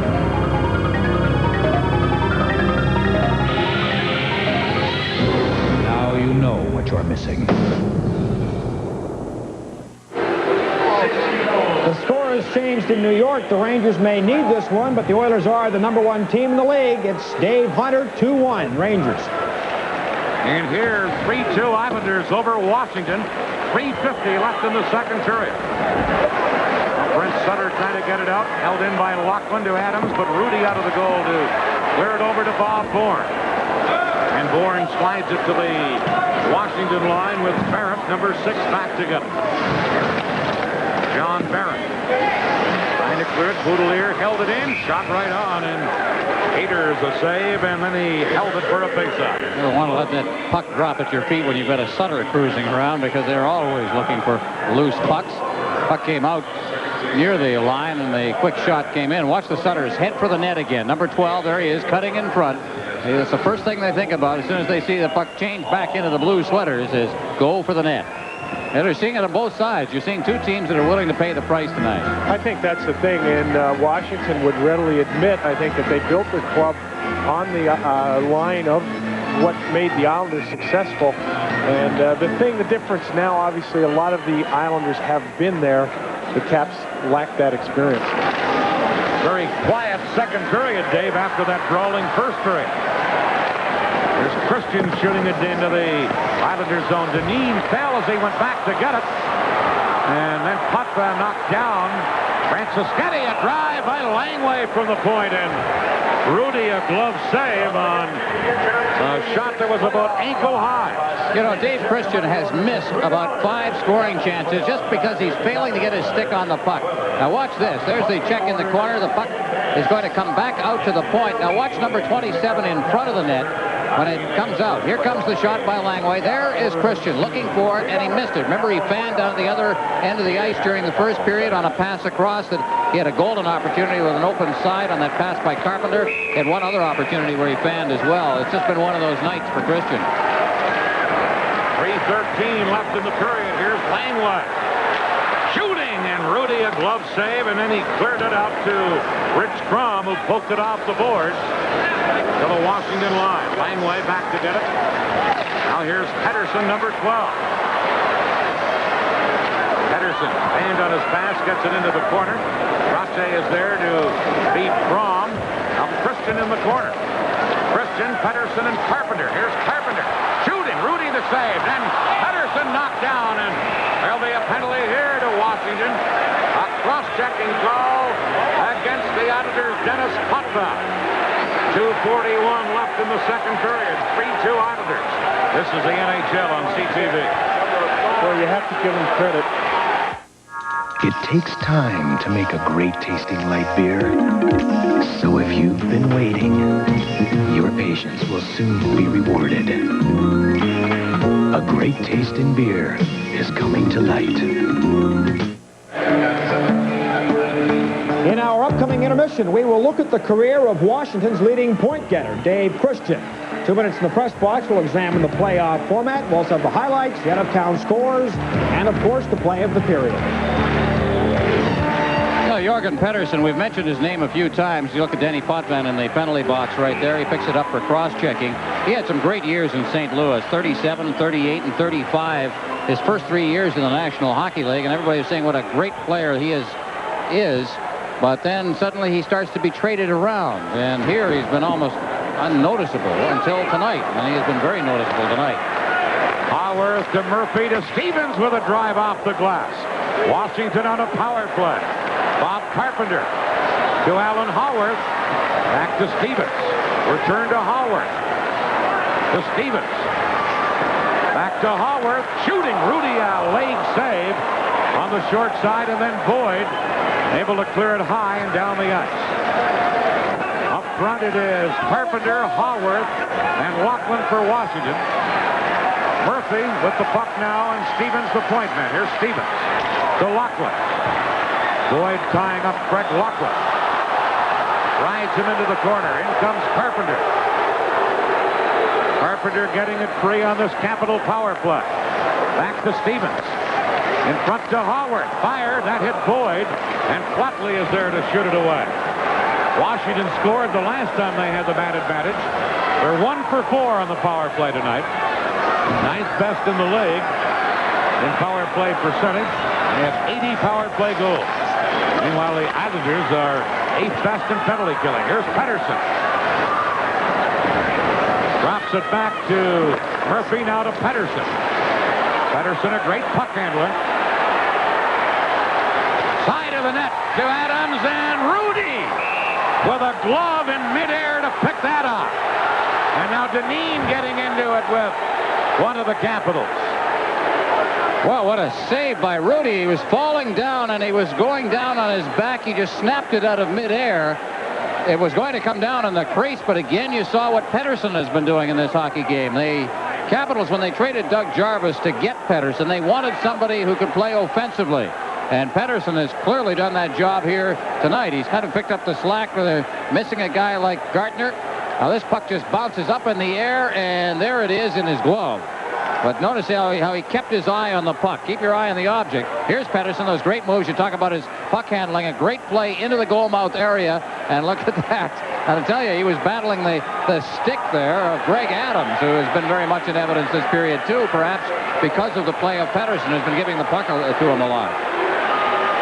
Dineen was the man who went after Adams in the goal crease.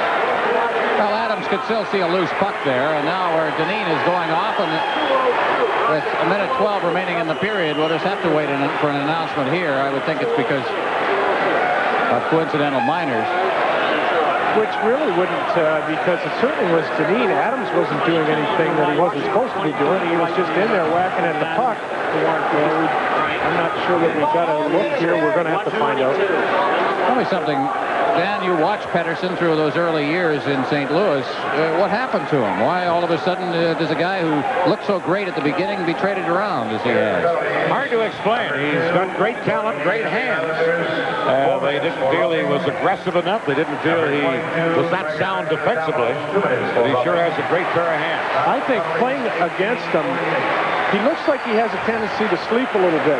And he has so much talent. He turns it on and off, it looks like. And maybe in the long run of things, teams, when it comes down to it, will not carry a fellow like that. But you certainly have to wonder with a man with that type of talent. Gord Dineen gets a double minor for roughing. Adams just a single minor for roughing. Well, that's going to mean that the Islanders are going to be 2 men short. Remember, Potvin's already in there. He has 31 seconds left in his penalty. By the way, a timeout has been called. That was, as you saw on the screen, called by Brian Murray. And now they're set to get back at it here. That's the first 30-second timeout I've seen this year. They usually run about a minute and a half, minute 45 seconds. They get them right back at it here. I guess Murray's theory here is to rest his power play people, exactly. Keep the same people on the ice. He doesn't have a whole lot of offensive threats anymore. And he's using the guys. These fellows have been out here most of the period. The thinking, obviously, the obvious question is why use the timeout now?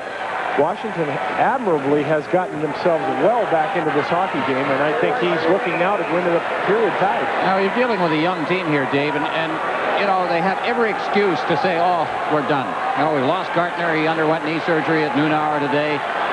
Now, suddenly, we've lost another key player during the game, and they've shown an awful lot. Here we go, a 2-man advantage for Washington. Stevens to Murphy. Back to Scott Stevens. Shoots one off the leg of Trottier. Now Lachlan behind the net. Carpenter with less than a minute to play in the period to Murphy. Shooting. Hrudey, a glove save again. And with traffic in front of him, was able to get his glove on it and hold it. Made some pretty good play there. I thought that was a very low percentage play by Stevens from the blue line. Just blasting it in there when you can make a play. With 2-man advantage, why blast away? Even this shot. I mean, you got to get that puck to the center of the ice. Washington, they're going to send people to the net. Exactly, low percentage shots. It may be a little frustration or whatever, but I mentioned they're looking at it thinking Scott Stevens had taken the first shot, went off the pad. Now you have to regain the puck. Why give up the puck? You're 2 men up. Get the puck to the middle, move it to the net. Make those nice short passes, move it around till you get the 1-man trap. You're not in a hurry. You're really There's no hurry. Yeah. Still 12 seconds left in Potvin's penalty. A minute 41 left in the minor to Dineen, which is being served, by the way, by Pat LaFontaine. Carpenter, Lachlan, and Christian up front. Stevens and Murphy the point men. And a big face-off win by Trottier. And Boyd able to clear it out of there. Stevens back to get it. To Larry Murphy. Now Potvin back on. The Islanders only 1 man short. 38 seconds left in the period. Christian behind the net to Lachlan. Back to Christian. He missed it, but Murphy held it in to Dave Christian. His shot off to the side of the goal and centered by Lachlan, but his pass was behind Carpenter, and the Islanders cleared away. Murphy back to get it. 17 seconds left in the period. Murphy to Christian. He's checked as Brent Sutter broke it up. Now Larry Murphy flipping it in off Carpenter's stick and over the glass. Just 5 seconds left in the period, and not a very good power play for the Washington Capitals. Well, it wasn't well thought out. We mentioned the low percentage plays, and what they were trying to do is just get it back to the blue line and blast it away. And I'm reminded of when it was going well, the Montreal Canadiens power play, in which they'd make those short little passes, move it around, get the man free that they want free in the area where you get a high percentage shot on net and let it go. But blasting away from the blue line, you allow somebody to get in position to block it. Suddenly, puck changes hands, and the puck is cleared down the ice. So I think they're pressing a little bit, are the Islanders. You mean the or Capitals? the Capitals, rather. Here's Brent Sutter on a face-off. Got it in front of the net. Peeters out of the goal to clear it for Gould. And there's the buzzer to end the second period. Shots on goal in that period. Washington 13, the Auditors 8 in the game. Washington 18, the Auditors 17. But the Auditors lead after 2 periods, 3-2 over the Washington Capitals. Stay with us for our upcoming intermission. This is the NHL on CTV. And the game got back a little bit more to the basic, grinded out hockey that these two teams are noticing. By the way, we're mentioning Bossy. He's en route to his 5th 60-goal season. He's 2 goals away from it. LaFontaine is serving Dineen's minor penalty. 40 seconds left as the third period begins. So Washington trailing, but on a power play. Stevens trying to carry in, but Craig Laughlin had been pushed in offside by Konroyd, the Islander defenseman, and that stops play, and we'll get a face-off at the New York Islander blue line. Craig Laughlin, who played in Clarkson, Dave Taylor, as a matter of fact, at Clarkson University, signed on with the Montreal Canadiens. He was one of those kids that kind of threw over hockey when he was young, didn't like the way things were going in the Toronto Hockey League with the pressure that's put on some of the kids there, and he just got out of hockey and wasn't drafted by anybody, including the juniors. And boy, has he come on. He's learned to play the game in the National Hockey League, and he's a better player almost every year he's been in the league. That was Hrudey that cleared the puck all the way down the ice. Just 15 seconds left in the penalty to Dineen, being served by LaFontaine. Washington shoot it in. That's Stevens in to get it, but cleared out by Boyd, and he turned it up high over the glass into the crowd. Friday night hockey on CTV with Ron Roosh and Dan Matheson and Dave Maloney. This is Dan Kelly. And I think, Ron, one of our better games of the season here tonight. Well, we've had just about everything we could possibly have. There's a look at Scott Stevens. And Stevens, interestingly enough, the Capitals were actually disappointed when they drafted him. On their list, they were hoping that Ron Sutter would be available. He was drafted just ahead of Stevens by the Philadelphia Flyers. Stevens was taken, and I don't think they regret it at all anymore. Face-off between Brent Sutter and Bob Carpenter.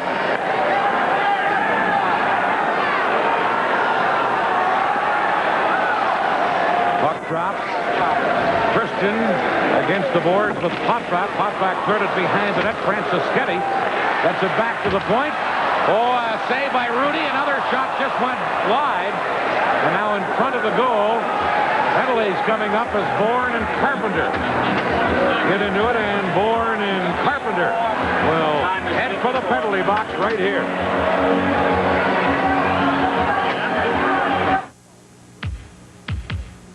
If you're a young Canadian thinking about where you're going, you're beginning to see the obstacles. The high cost of university, the difficulty of learning a high-tech trade. Think about the Canadian Armed Forces. We need you. We'll help you get a degree or learn a skill and guarantee you a job. Visit a recruiting center and talk to us. It's your choice, your future. The Canadian Armed Forces. Here's Bob Carpenter in the penalty box. He and Denis Potvin were slashing at each other. It wasn't Bourne, it was Potvin and Carpenter who go to the penalty box. It's 4 penalties for Potvin in this game, so they were running at him, and he's lost his temper in this game, and he is spending a lot of time in the penalty box. Also played pretty well. He has played pretty well, and it's understandable. I mean, he's been hit enough. It's understandable that he would lose his temper. Who wouldn't? Here's Boyd clearing it into the corner. Haworth for Washington out in front. Shot blocked at the defense. Now Langwood to Laughlin. In front, Boutilier cleared it. Haworth after the rebound to Langway, but he couldn't hold it in. Teams are at full strength. Those were coincidental penalties. Here's Alan Haworth, number 15. Looking for Adams in front of the net. Boutilier rides Haworth out. Adams in to get the loose puck. To Laughlin. Centered it, but Boutilier was there. And he cleared it up ice. And here come the Sutter brothers with Bourne, but Langway was there defensively. Back is Adams for Washington. And he's rocked by a check by Duane Sutter. Now Brent Sutter Firing it in for the Islanders. Back to get it and controlling it is Greg Smith for Washington. Gillies at center ice. Had it for a moment. Now Gould ahead to Franciscetti with a blast off the glass. Gillies carries out for New York. Clark Gillies. Around Hatcher, centered it. Comes right back to Gillies. Now to Flatley. To Clark Gillies. Got it behind the net. And in to get it is Stevens. Flatley tried to knock it down, couldn't, and Hatcher feeds it out on left wing to Franciscetti. He flips it in, and Kelly Hrudey put it on the boards, and here comes Gillies.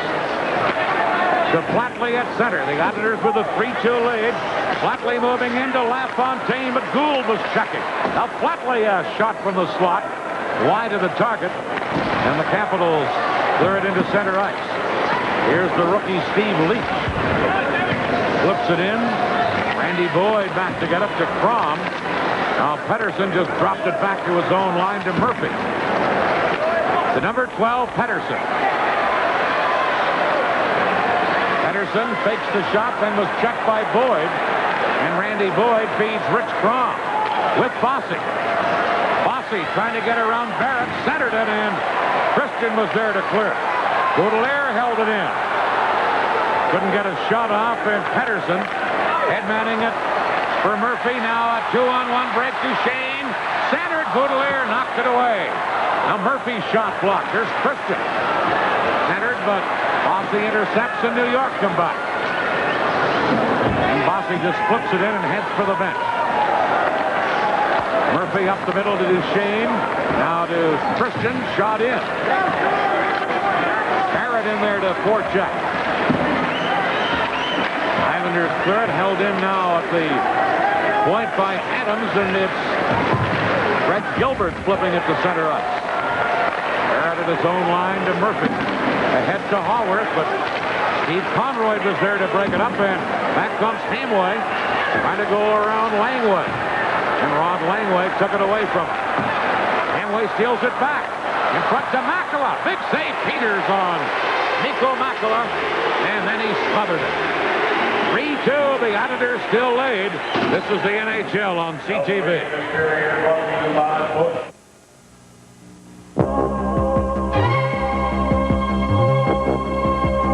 Get yourself a little help around the old place. Get onto a Tri-Moto or Moto 4 from Yamaha. We make the tough jobs simple and the simple jobs fun.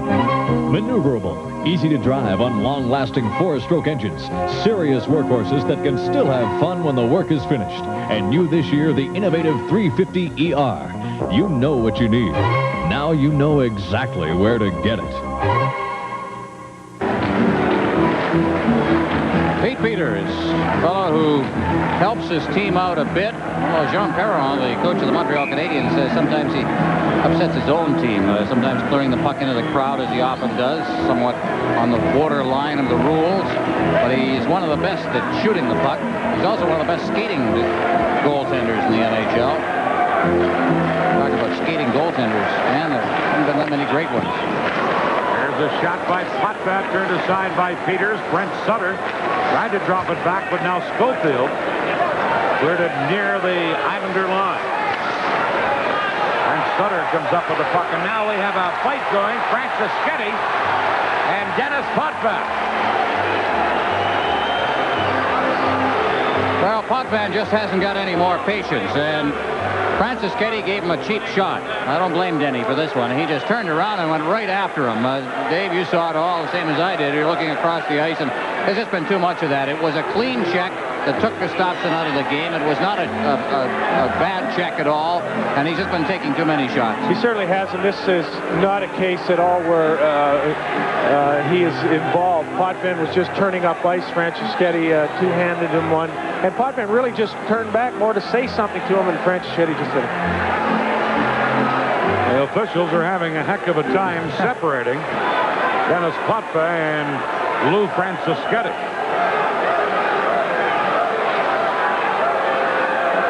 Let's see if they can get separated here without any further of this stuff. Franciscetti just doesn't want to let go, does he? Jerry Gauthier now pushing him away. Now they are separated. 15-13 to play. The Auditors still with a 1-goal lead. Last year, 378 major auto races, like the Indy 500, were won on Goodyear Racing Eagles. That's more than 9 times as many wins as all other makes of tires combined. And that proven Goodyear quality is why more people decide you either have Goodyear Eagles or you need them.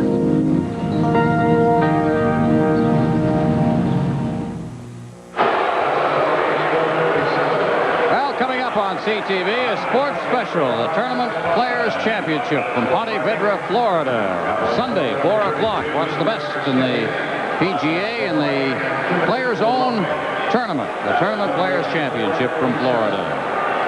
By the way, the referee Bob Myers saw that the same way you and Dave did. He gave Franciscetti an extra minor. They both get majors for fighting, but Franciscetti also gets a minor for roughing. I guess I thought maybe that Washington's looking to get Potvin off the ice, and maybe under different circumstances in another game, it might be something that would warrant an argument. Tonight, I think it's obvious the Washington Capitals are still seeking to repay Mr. Potvin for the hit that he put on Bengt Gustafsson. Well, you either play this game or you don't, and in the case of Potvin, as I said, we've watched it. We've watched it a couple of times. It was an absolutely clean check back in the first period. If you joined us late in the first minute of the game, Gustafsson was hit by Potvin with a hip check and broke Gustafsson's leg. And since then, Potvin has been paying the price, and he paid it all through the first period. He paid it, I thought, without complaint through the first period. He took his lumps, knew they were going to be running at him, but it's carried right on into the third period, and I think it's gone far too far. That's his 5th minor penalty, by the way, in this game for Denis Potvin. So the Auditors with a 3-2 lead and on a power play, but Gould breaks the play up, getting it to Duchesne, who circles back. Mike Bossy checks Duchesne. Duchesne then able to clear it into the Auditor zone. Boyd back to get it. To Trottier. Bryan Trottier. Taken out by Gould. Trottier battles free and cleared it in. Coming in is Bossy, back to Boyd at the point. Back into the corner now for Rich Kromm. Langway took it away from Kromm with a fine play and gets it to number 23, Bob Gould, who shoots it into the Auditor zone. Here's Jonsson to Kromm, off his stick and cleared away by Hatcher. And the Auditors have to go back. Number 8, the former Chicago player Randy Boyd, picked up in the waiver draft this year by the Auditors, to Jonsson, back to Boyd, now ahead to Duane Sutter. Cutting in, shot it wide with a quick wrist shot. Bourne to Duane Sutter. Back to Bourne, shooting. Peeters gets his arm up to stop that. Hatcher ties Brent Sutter up. Now here's Bourne. Auditors with the power play. Bourne, stick handling in, centered. Brent Sutter scores! Brent Sutter, as Bob Bourne looked like the Bob Bourne of old on that play. Well, Bourne has always got that great quickness, but he's been bothered by injuries the last couple of years. Watch him just hop around here as we watch Sutter now in front of the net, taking his shots from Stevens. And across the goal mouth it's going to come, and right there from behind the net comes Bob Bourne and Brent Sutter there to pop it in, and it's a 2-goal hockey game once again. There's Bourne again with a quick move around behind the net. Sutter's all alone as Peeters had made a couple of saves at the other side of the net, just couldn't get past through the traffic to get to the other side and cover things up. Brent Sutter's 24th of the year. A power play goal, and the Auditors have a 4-2 lead. Bourne and Duane Sutter assisting on the goal. 6:19 the time. Here's LaFontaine to Gillies. Gillies fires a long one in. Peeters handles that, and Langway back for Washington. Beating it out, and here comes Larry Murphy leading a 4-man Washington rush. Centered. Gillies was there to knock it out of harm's way. Back to Murphy with a shot wide. And Pat Flatley, number 26,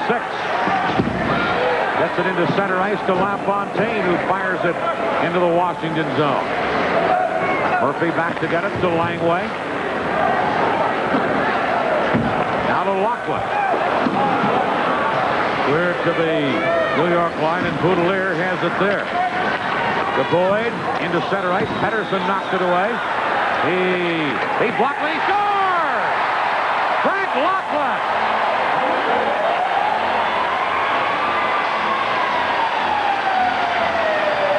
Loughlin seemed to surprise Hrudey with that shot. Well, let's give some credit here to Pettersson back at the center ice zone as he knocked it down and then just chipped it over. There is Loughlin. Now watch this puck. Does it dip? It seemed to dip. And under the glove, and it looked like it came off the crossbar as well. Here it comes. And it dipped. He thought he had a beat on it. I think that puck may have caught a part of Boutilier, the Islander defenseman. Regardless, it's 4-3 hockey game. Here are the Capitals on the attack, trailing by one again. And they go offside at the New York Islander blue line. 12:27 left. The Islanders with a 4-3 lead.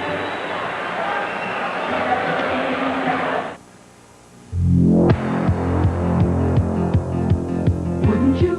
It's a better day, yeah. Wouldn't you? Better's here to stay, yeah. Wouldn't you really rather have a Buick? You're on your way. Everything you touch is new. It works for you a better way. Wouldn't you? Got your size and style, yeah. Haven't you known it all the while, yeah? Wouldn't you really rather have a Buick? I mentioned earlier, Craig Loughlin, since coming off the ankle injury, has been very, very productive. Here's the shot. Now, did it touch the stick or the glove of Hrudey? Boutilier was the man up high there. It seemed to deflect downwards and then off the lower part of the glove of Hrudey and into the net. One way or the other, it was a heck of a shot by Loughlin, and it cuts the Islander lead to 4-3. Scott Stevens for Washington. Being forechecked by two Islanders, Trottier and Bossy, but Stevens gets free and gives it to Langway. Into center ice to Duchesne. Lifts it in. Hrudey fell back of the net, but the puck came off the boards all the way back into the Washington zone. Here's Langway. Langway doing some stick handling. Gets it to Gould. To Duchesne. Brent Sutter back checking. Duchesne gets free. Backhander. Hrudey the save. Another shot by Duchesne. Stopped by Hrudey. And then Bourne upends Gaetan Duchesne. Two good chances there for Duchesne. Duane Sutter for New York to Jonsson. Into Duane Sutter. Cutting in. Shoots wide as he moves into a bad angle. Here's Bourne. Centered one. Gould intercepts. Bob Gould with Carpenter, but three Islanders are back. And one of them, Boyd, uses the poke check to break it up. Here's Boutilier to Duane Sutter. To Bourne. Bourne taken out at the blue line by Greg Smith. And now here is John Barrett. Bumped by Flatley. Back come the Islanders, LaFontaine. Shoots one off the stick of Peeters.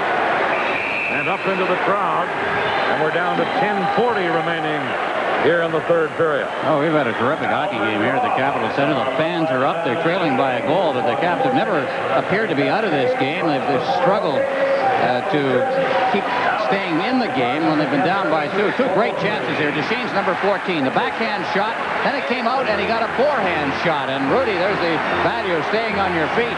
Hrudey just right there to make the two saves. Good concentration, stayed right with the puck, moved with the puck, moved with the shoot. Good job by Kelly Hrudey.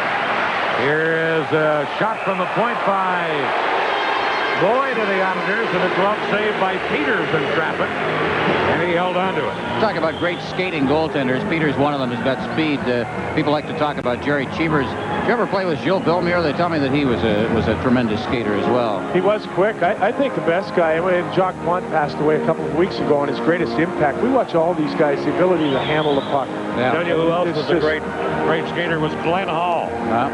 Certainly. I think the best communicator, I had an opportunity to play with Eddie Jockman for a couple of games, and he used to get that puck back there, and he was as good a job as a defenseman.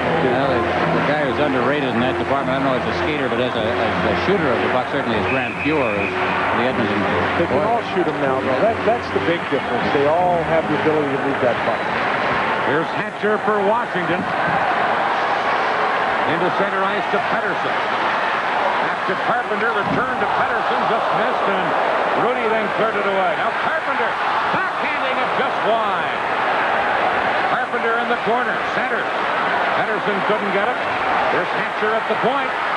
Hrudey gets his blocker up to stop that, and Hamway cleared it, held in by Stevens. Shot blocked by Boutilier. And Boutilier then just fell on top of the puck. They don't like that here in Washington, but they love it on Long Island. The play of Jorgen Pettersson, here's the play here as Carpenter is missed in front. The play of Jorgen Pettersson in this game, now he's taking a regular shift, which he hasn't done with his team since he came over. And he, again, is right in the middle of it. Every time you see him on the ice, it seems the puck is following him around a bit, and he seems to be the center of the action. Well, that's for sure. I think, and again, not to belabor the point, the Caps have to be looking now who's going to pick up some of the slack. With the two fellows out, now it looks like he may come to the forefront.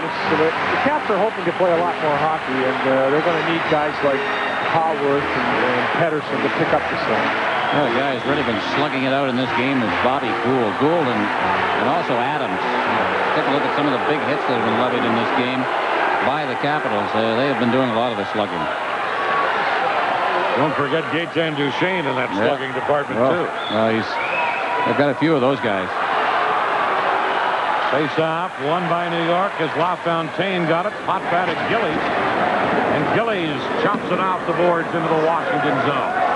Less than 10 minutes to play in regulation time. Langway shooting it over on the boards. Flatley took it away from Loughlin to Potvin. Oh, Langway blocked that shot by Denis Potvin. And back comes Loughlin. Now into Howard. Howard, it's a back pass to Adams. Back to Langway. In front, Potvin there to clear it away. And Peeters shoots it all the way back into the Islanders zone. Back to get it is Konroyd, and this will be an icing call against Washington. Now with 9:25 left.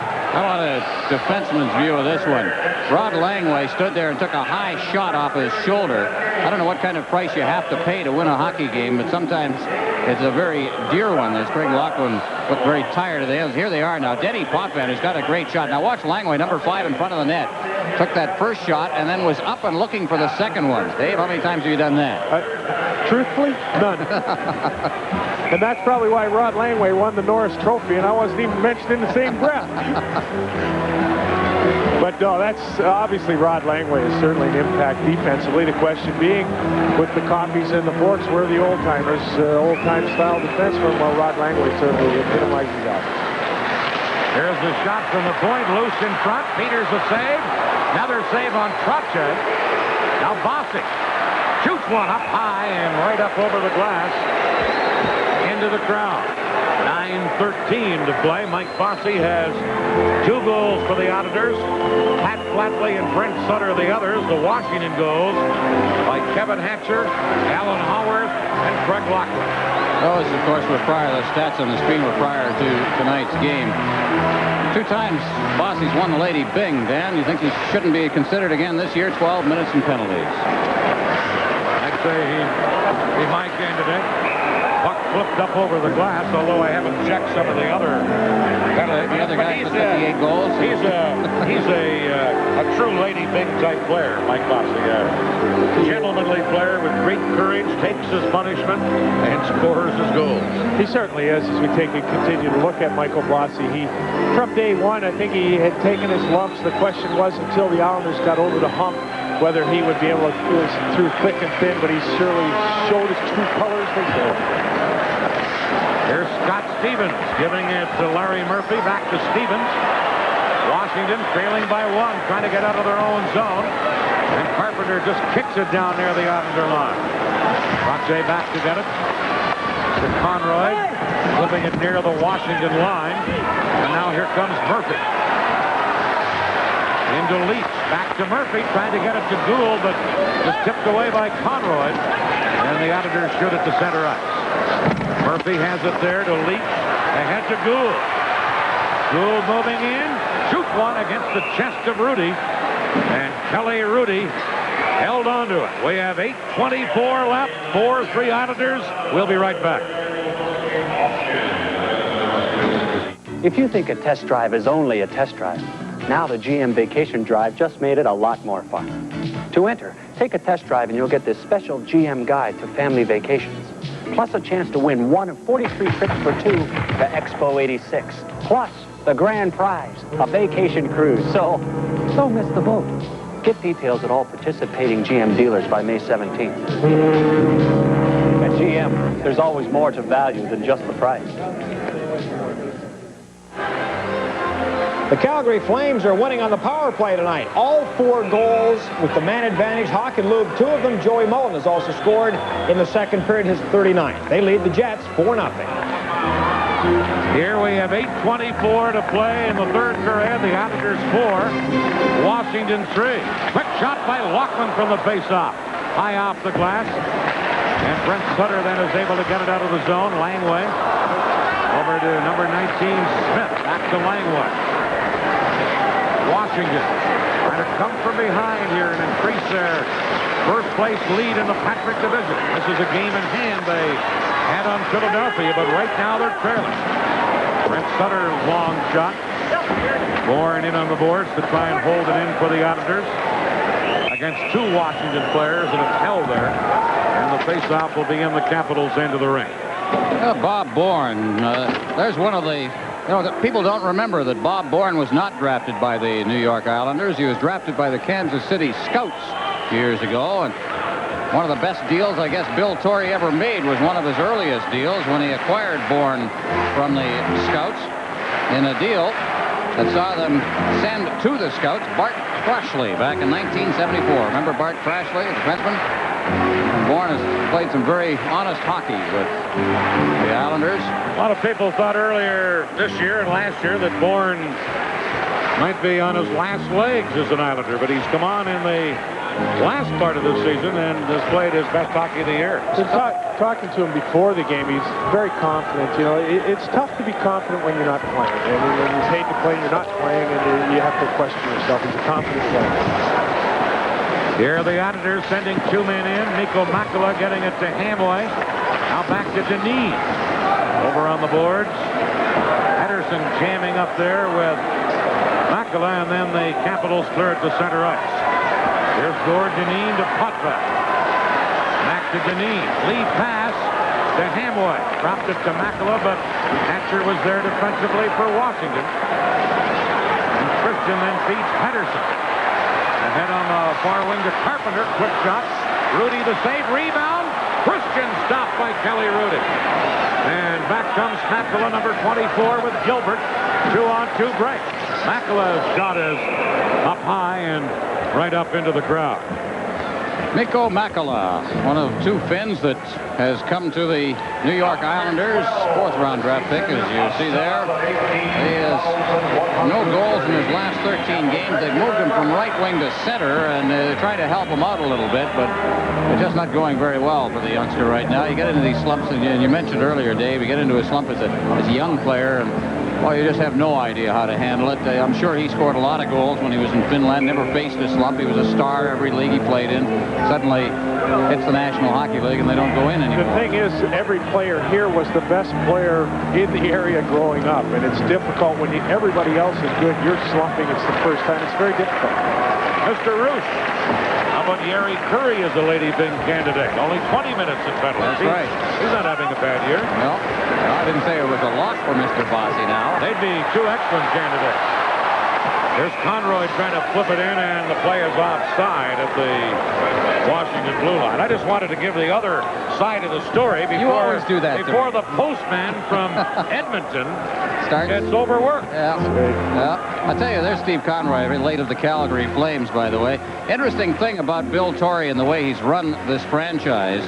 Konroyd and Kromm come over. This is the first trade for a player that Bill Torrey has made since he sent Chico Resch and Steve Tambolini out to Calgary for Mike McEwen. He doesn't make that many trades for players. He makes trades and gets draft choices. But prior to the McEwen thing, of course, the very important one was for Goring. But basically, he's developed his own team, and you'll see some franchises believe in that. And you take a look at the teams that have won 8 of the last 10 Stanley Cups, the Canadians and the Islanders. They have both the same philosophy. Here's a face-off won by Washington. Murphy at the point. Shot blocked. Murphy gets it again. Centering it. Duchesne with a shot well wide of the net. Ruled into the corner. Can't center, and LaFontaine works it to Gillies. Carpenter with a shot wide. Gould into Bryan Sutter. Now out in front, Duchesne to Gould. Backhander. Hrudey a save on that.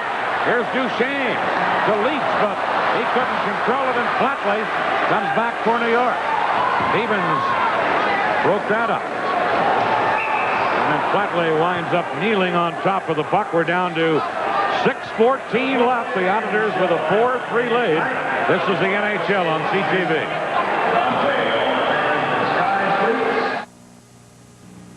My distinguished colleague and I would like to demonstrate what to look for in a color TV.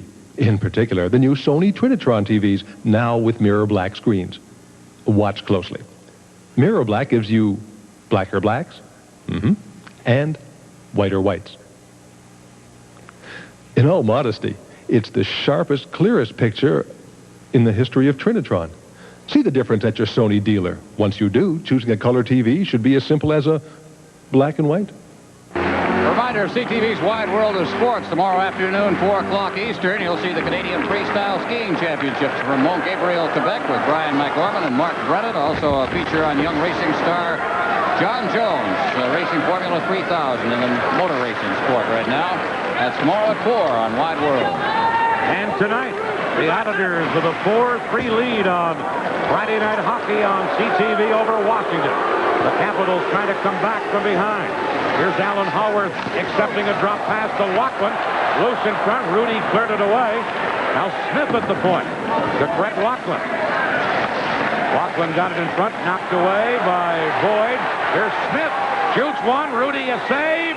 Reaches out with that boarding house reach and able to smother the puck. Well, the key to this one, if we get a chance to see it again, was Smith not getting himself in good position to let the shot go. Now, there's a defenseman who's not used to taking a lot of shots, just not being ready to let a good shot go. And if we can see it, we don't get a good view of it from here, but he took his time corralling it.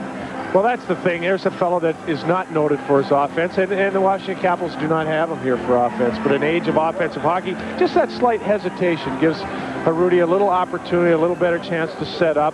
So we can see the tail end here, the swarming effect of the Washington Capitals. But Smith had made a play before, or prior to that, he dumped the puck in where more of the offensive-minded people might advance that puck to the net. Talking to Brian Murray about Smith, by the way, he says, you know, you get scouting reports, you see a guy 2 or 3 times a year. He says some things about his game have surprised him. For instance, he's a better puck handler than he thought he was in terms of moving the puck out of his own zone. Here are the Islanders trying to move it out with Denis Potvin to Bourne. Bourne is double teamed. Now Gould in to work on Potvin. In comes Pettersson. And now Gould and Potvin get each other in a headlock. Asking for the next dance here of some sort. A loveless embrace, as they say. Potvin is just, you can tell he's had enough. He's just not going to put up with anything from anybody. Don't get him mad enough to fight, though. He's very, very strong. I think maybe one of the strongest men in the league. Gould really worked over Potvin as they went in against the boards. Let's watch along the boards here now. Here comes Potvin. Now Gould really giving it to him. I think Denis came in with his elbows a little high, though. Let's not forget that Denis is involved in this also. We seem to be thinking that Denis is a little bit innocent, a little more innocent maybe than the films will say. I didn't notice the elbows high until I saw the replay. You're going to pay a few people back here before this one's done. Here is Potvin, winding it over to Duane Sutter. Now to Gord Dineen. Couldn't get it out. Held in by Stevens with a good play at the point. Stevens to Gould, centered. Hrudey got a piece of it. Rebound, controlled by Brent Sutter. Here's Gould for Washington. Couldn't get a shot up. Now Stevens took a hit but got it into the corner. In is Pettersson to take Dineen out. Now Potvin gets into it back to the goal. Play going right on is Stevens and Potvin. Rough it up. And then Bourne feeds it to Brent Sutter. Brent Sutter moving in, had Duane Sutter open, couldn't get it to him. And now the puck jammed into the corner, deep in the Washington zone. And we get a stoppage. 4:26 left. The Islanders still leading by 1 goal. We'll be right back. Major League Baseball on TSN.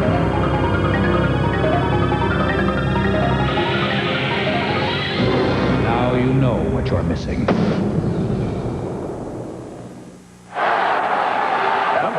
Some kind of a penalty on that last play. Scott Stevens. Oh, it's a 10-minute misconduct. I'm not sure, but after he was wrestling with Potvin, he tried to lift the net off the moorings. Now, I don't know if that means anything, or maybe it was just the ensuing yelling at the referee. Yeah, I saw that myself, and I was wondering whether they were going to give him something, but he went right to the corner of the net, and they were breaking out. He was trapped, and he tried it. We can go farther than up on this. Now he's at the side of the net. Now, here he grabs the net. There it is, and then he was pulled away by Potvin. But the misconduct may be that. Rod Langway's down there discussing it. I don't think he got the misconduct for that. I think he got it for perhaps a few adjectives he used after that. The other thing down there would have been a delay of the game penalty. Yeah, that would have been. That would have been a delay of the game. He's heading for the penalty. Now, if they tie this game up, but wouldn't he get? I don't. Well, he certainly must have been describing Bob Myers in a sense that he didn't appreciate it, because wouldn't it be a 2-minute unsportsmanlike conduct or delay of game if he had, I guess, throwing the net off magnetic bolts? I don't think Myers wants to call a penalty right here that would cause a short-handed situation. I was wondering why he's going to the dressing room area. He's done for the night, whether there's overtime or not. There's 4:26 left in regulation time. Now here's the side of the net. Well, he said something. He's saying something to Myers here. That's what had happened there, but he was saying something, and I guess as Dave just aptly put it, it was something that Mr. Myers didn't appreciate. Because as I was noticing Myers going up the ice, and he was looking at Stevens the whole way up the ice. So regardless of whether he tried to lift the net, I think the ensuing conversation got a quick exit for Scott Stevens. Well, the Islanders don't, or the Capitals not short-handed just without Stevens for the rest of this game. They clear it in.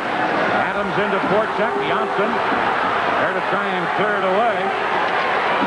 Now Adams taken into the boards by Jonsson. And Steve Konroyd, number 33, fires it up the middle of the ice. It's on goal, so Peeters has to handle it. Peeters beating Christian. Christian couldn't knock it down. The puck goes all the way down the ice. Boyd back for the touch, and it's icing against Washington. Now 3:52 left. The thing about losing somebody like Stevens, you get into the final minute of a one-goal game.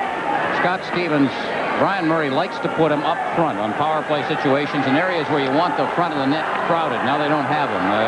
You're into that situation in the last minute. When you need that, it's a tough penalty to have called against the team.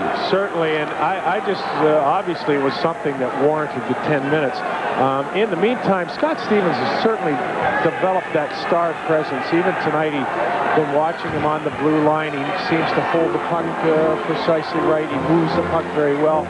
I think from day one, his temper had gotten the better of him. He's a young fellow, and he's developing into a fine hockey player. Just became the all-time penalty leader for this team recently. There's Washington rush led by Murphy to Haworth. Bossy up there to break that up, and Bossy cleared it near the Washington line. Here's Duchesne trying to feed it through. Boutilier intercepts, and Kromm gives it to Trottier. Bossy was upended. Trottier flipping it in for Kromm.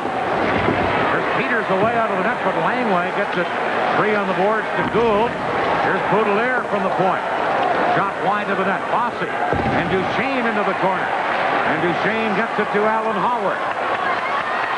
Number 15, Howard, down with Gould and Murphy. Now trying to center it off a skate, and Kromm shot it right back out.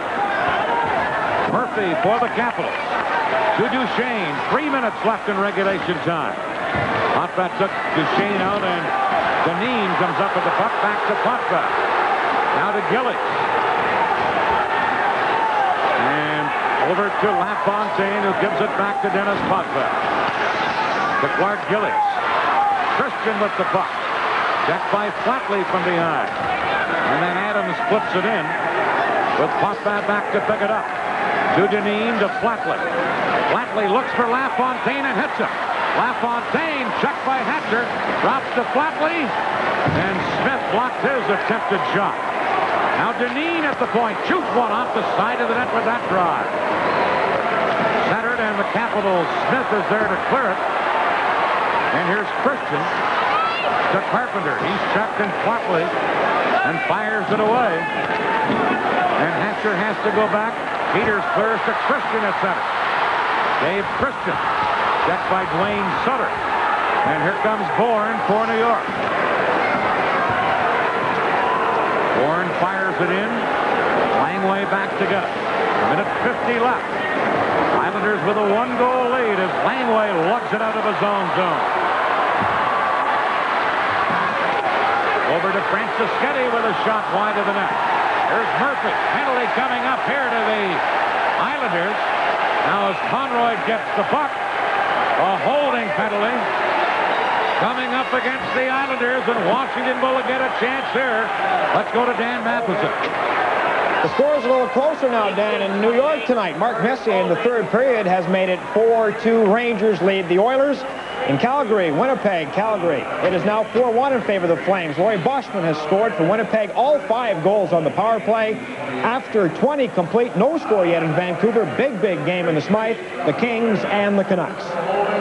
Big game indeed. They're tied for the 4th and last playoff spot, those two teams.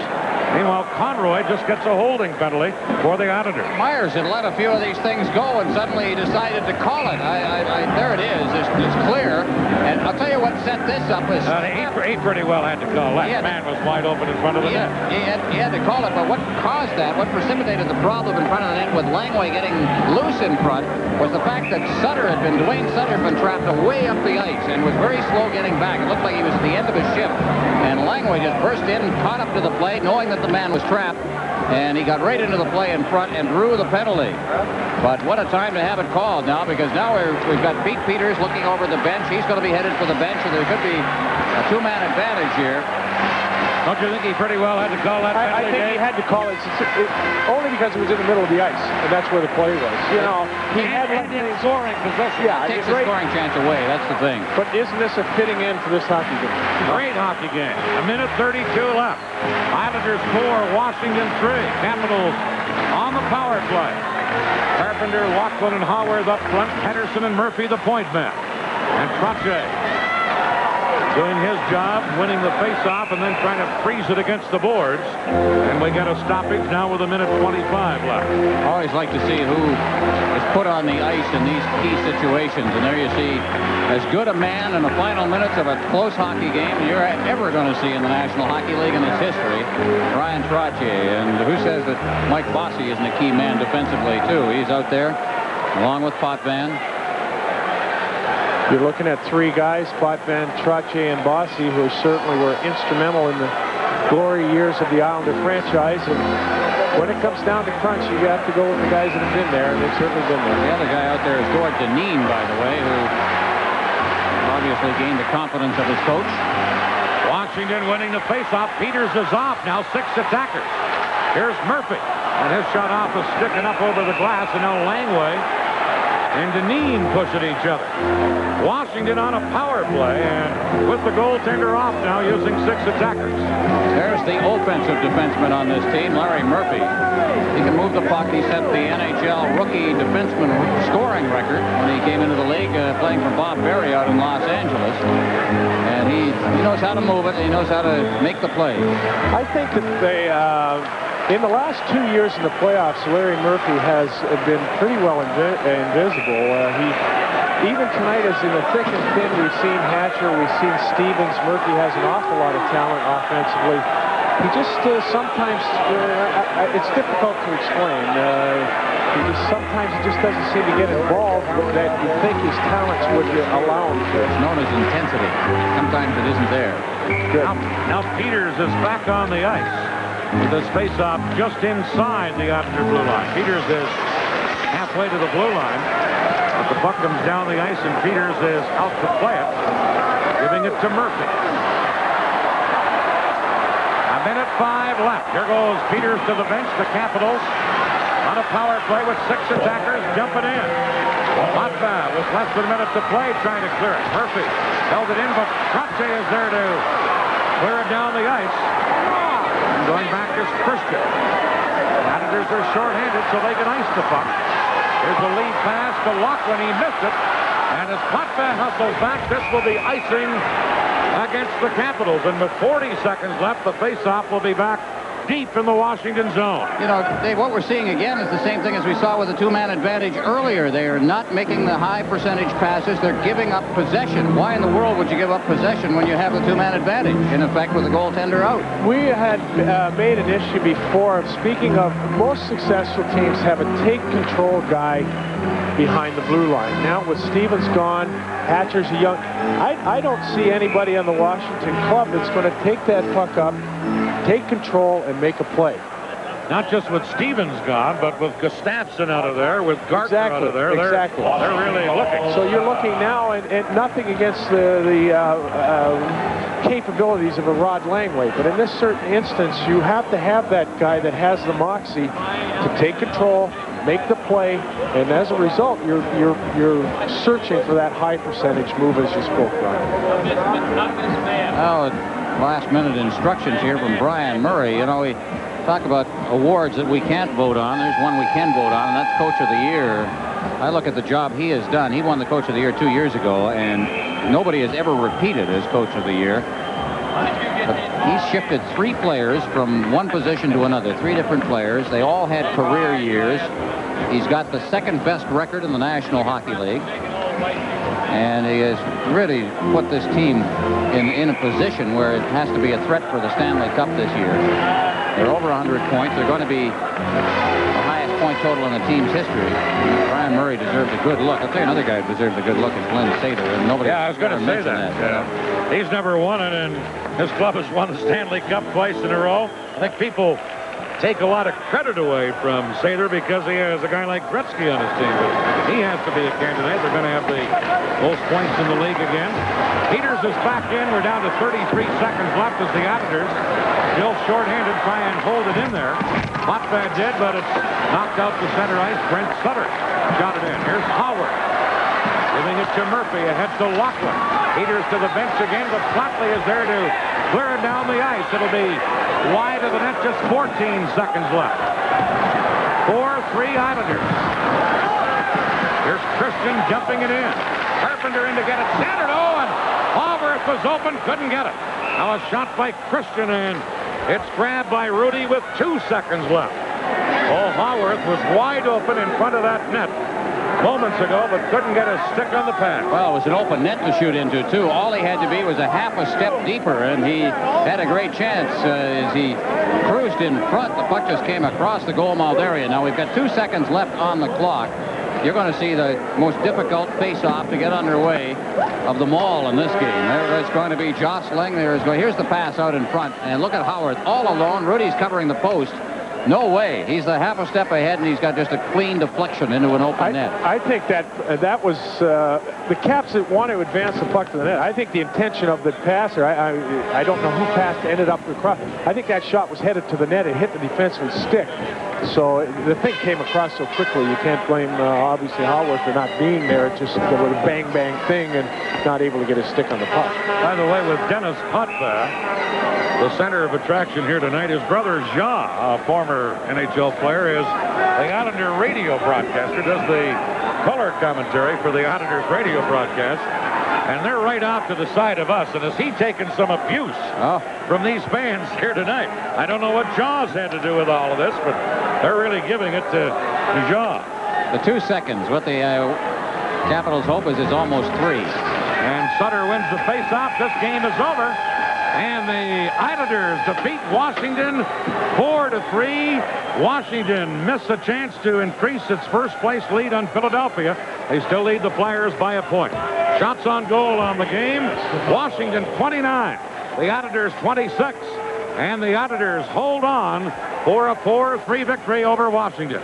This is the NHL on CTV. In the month of March, there can be no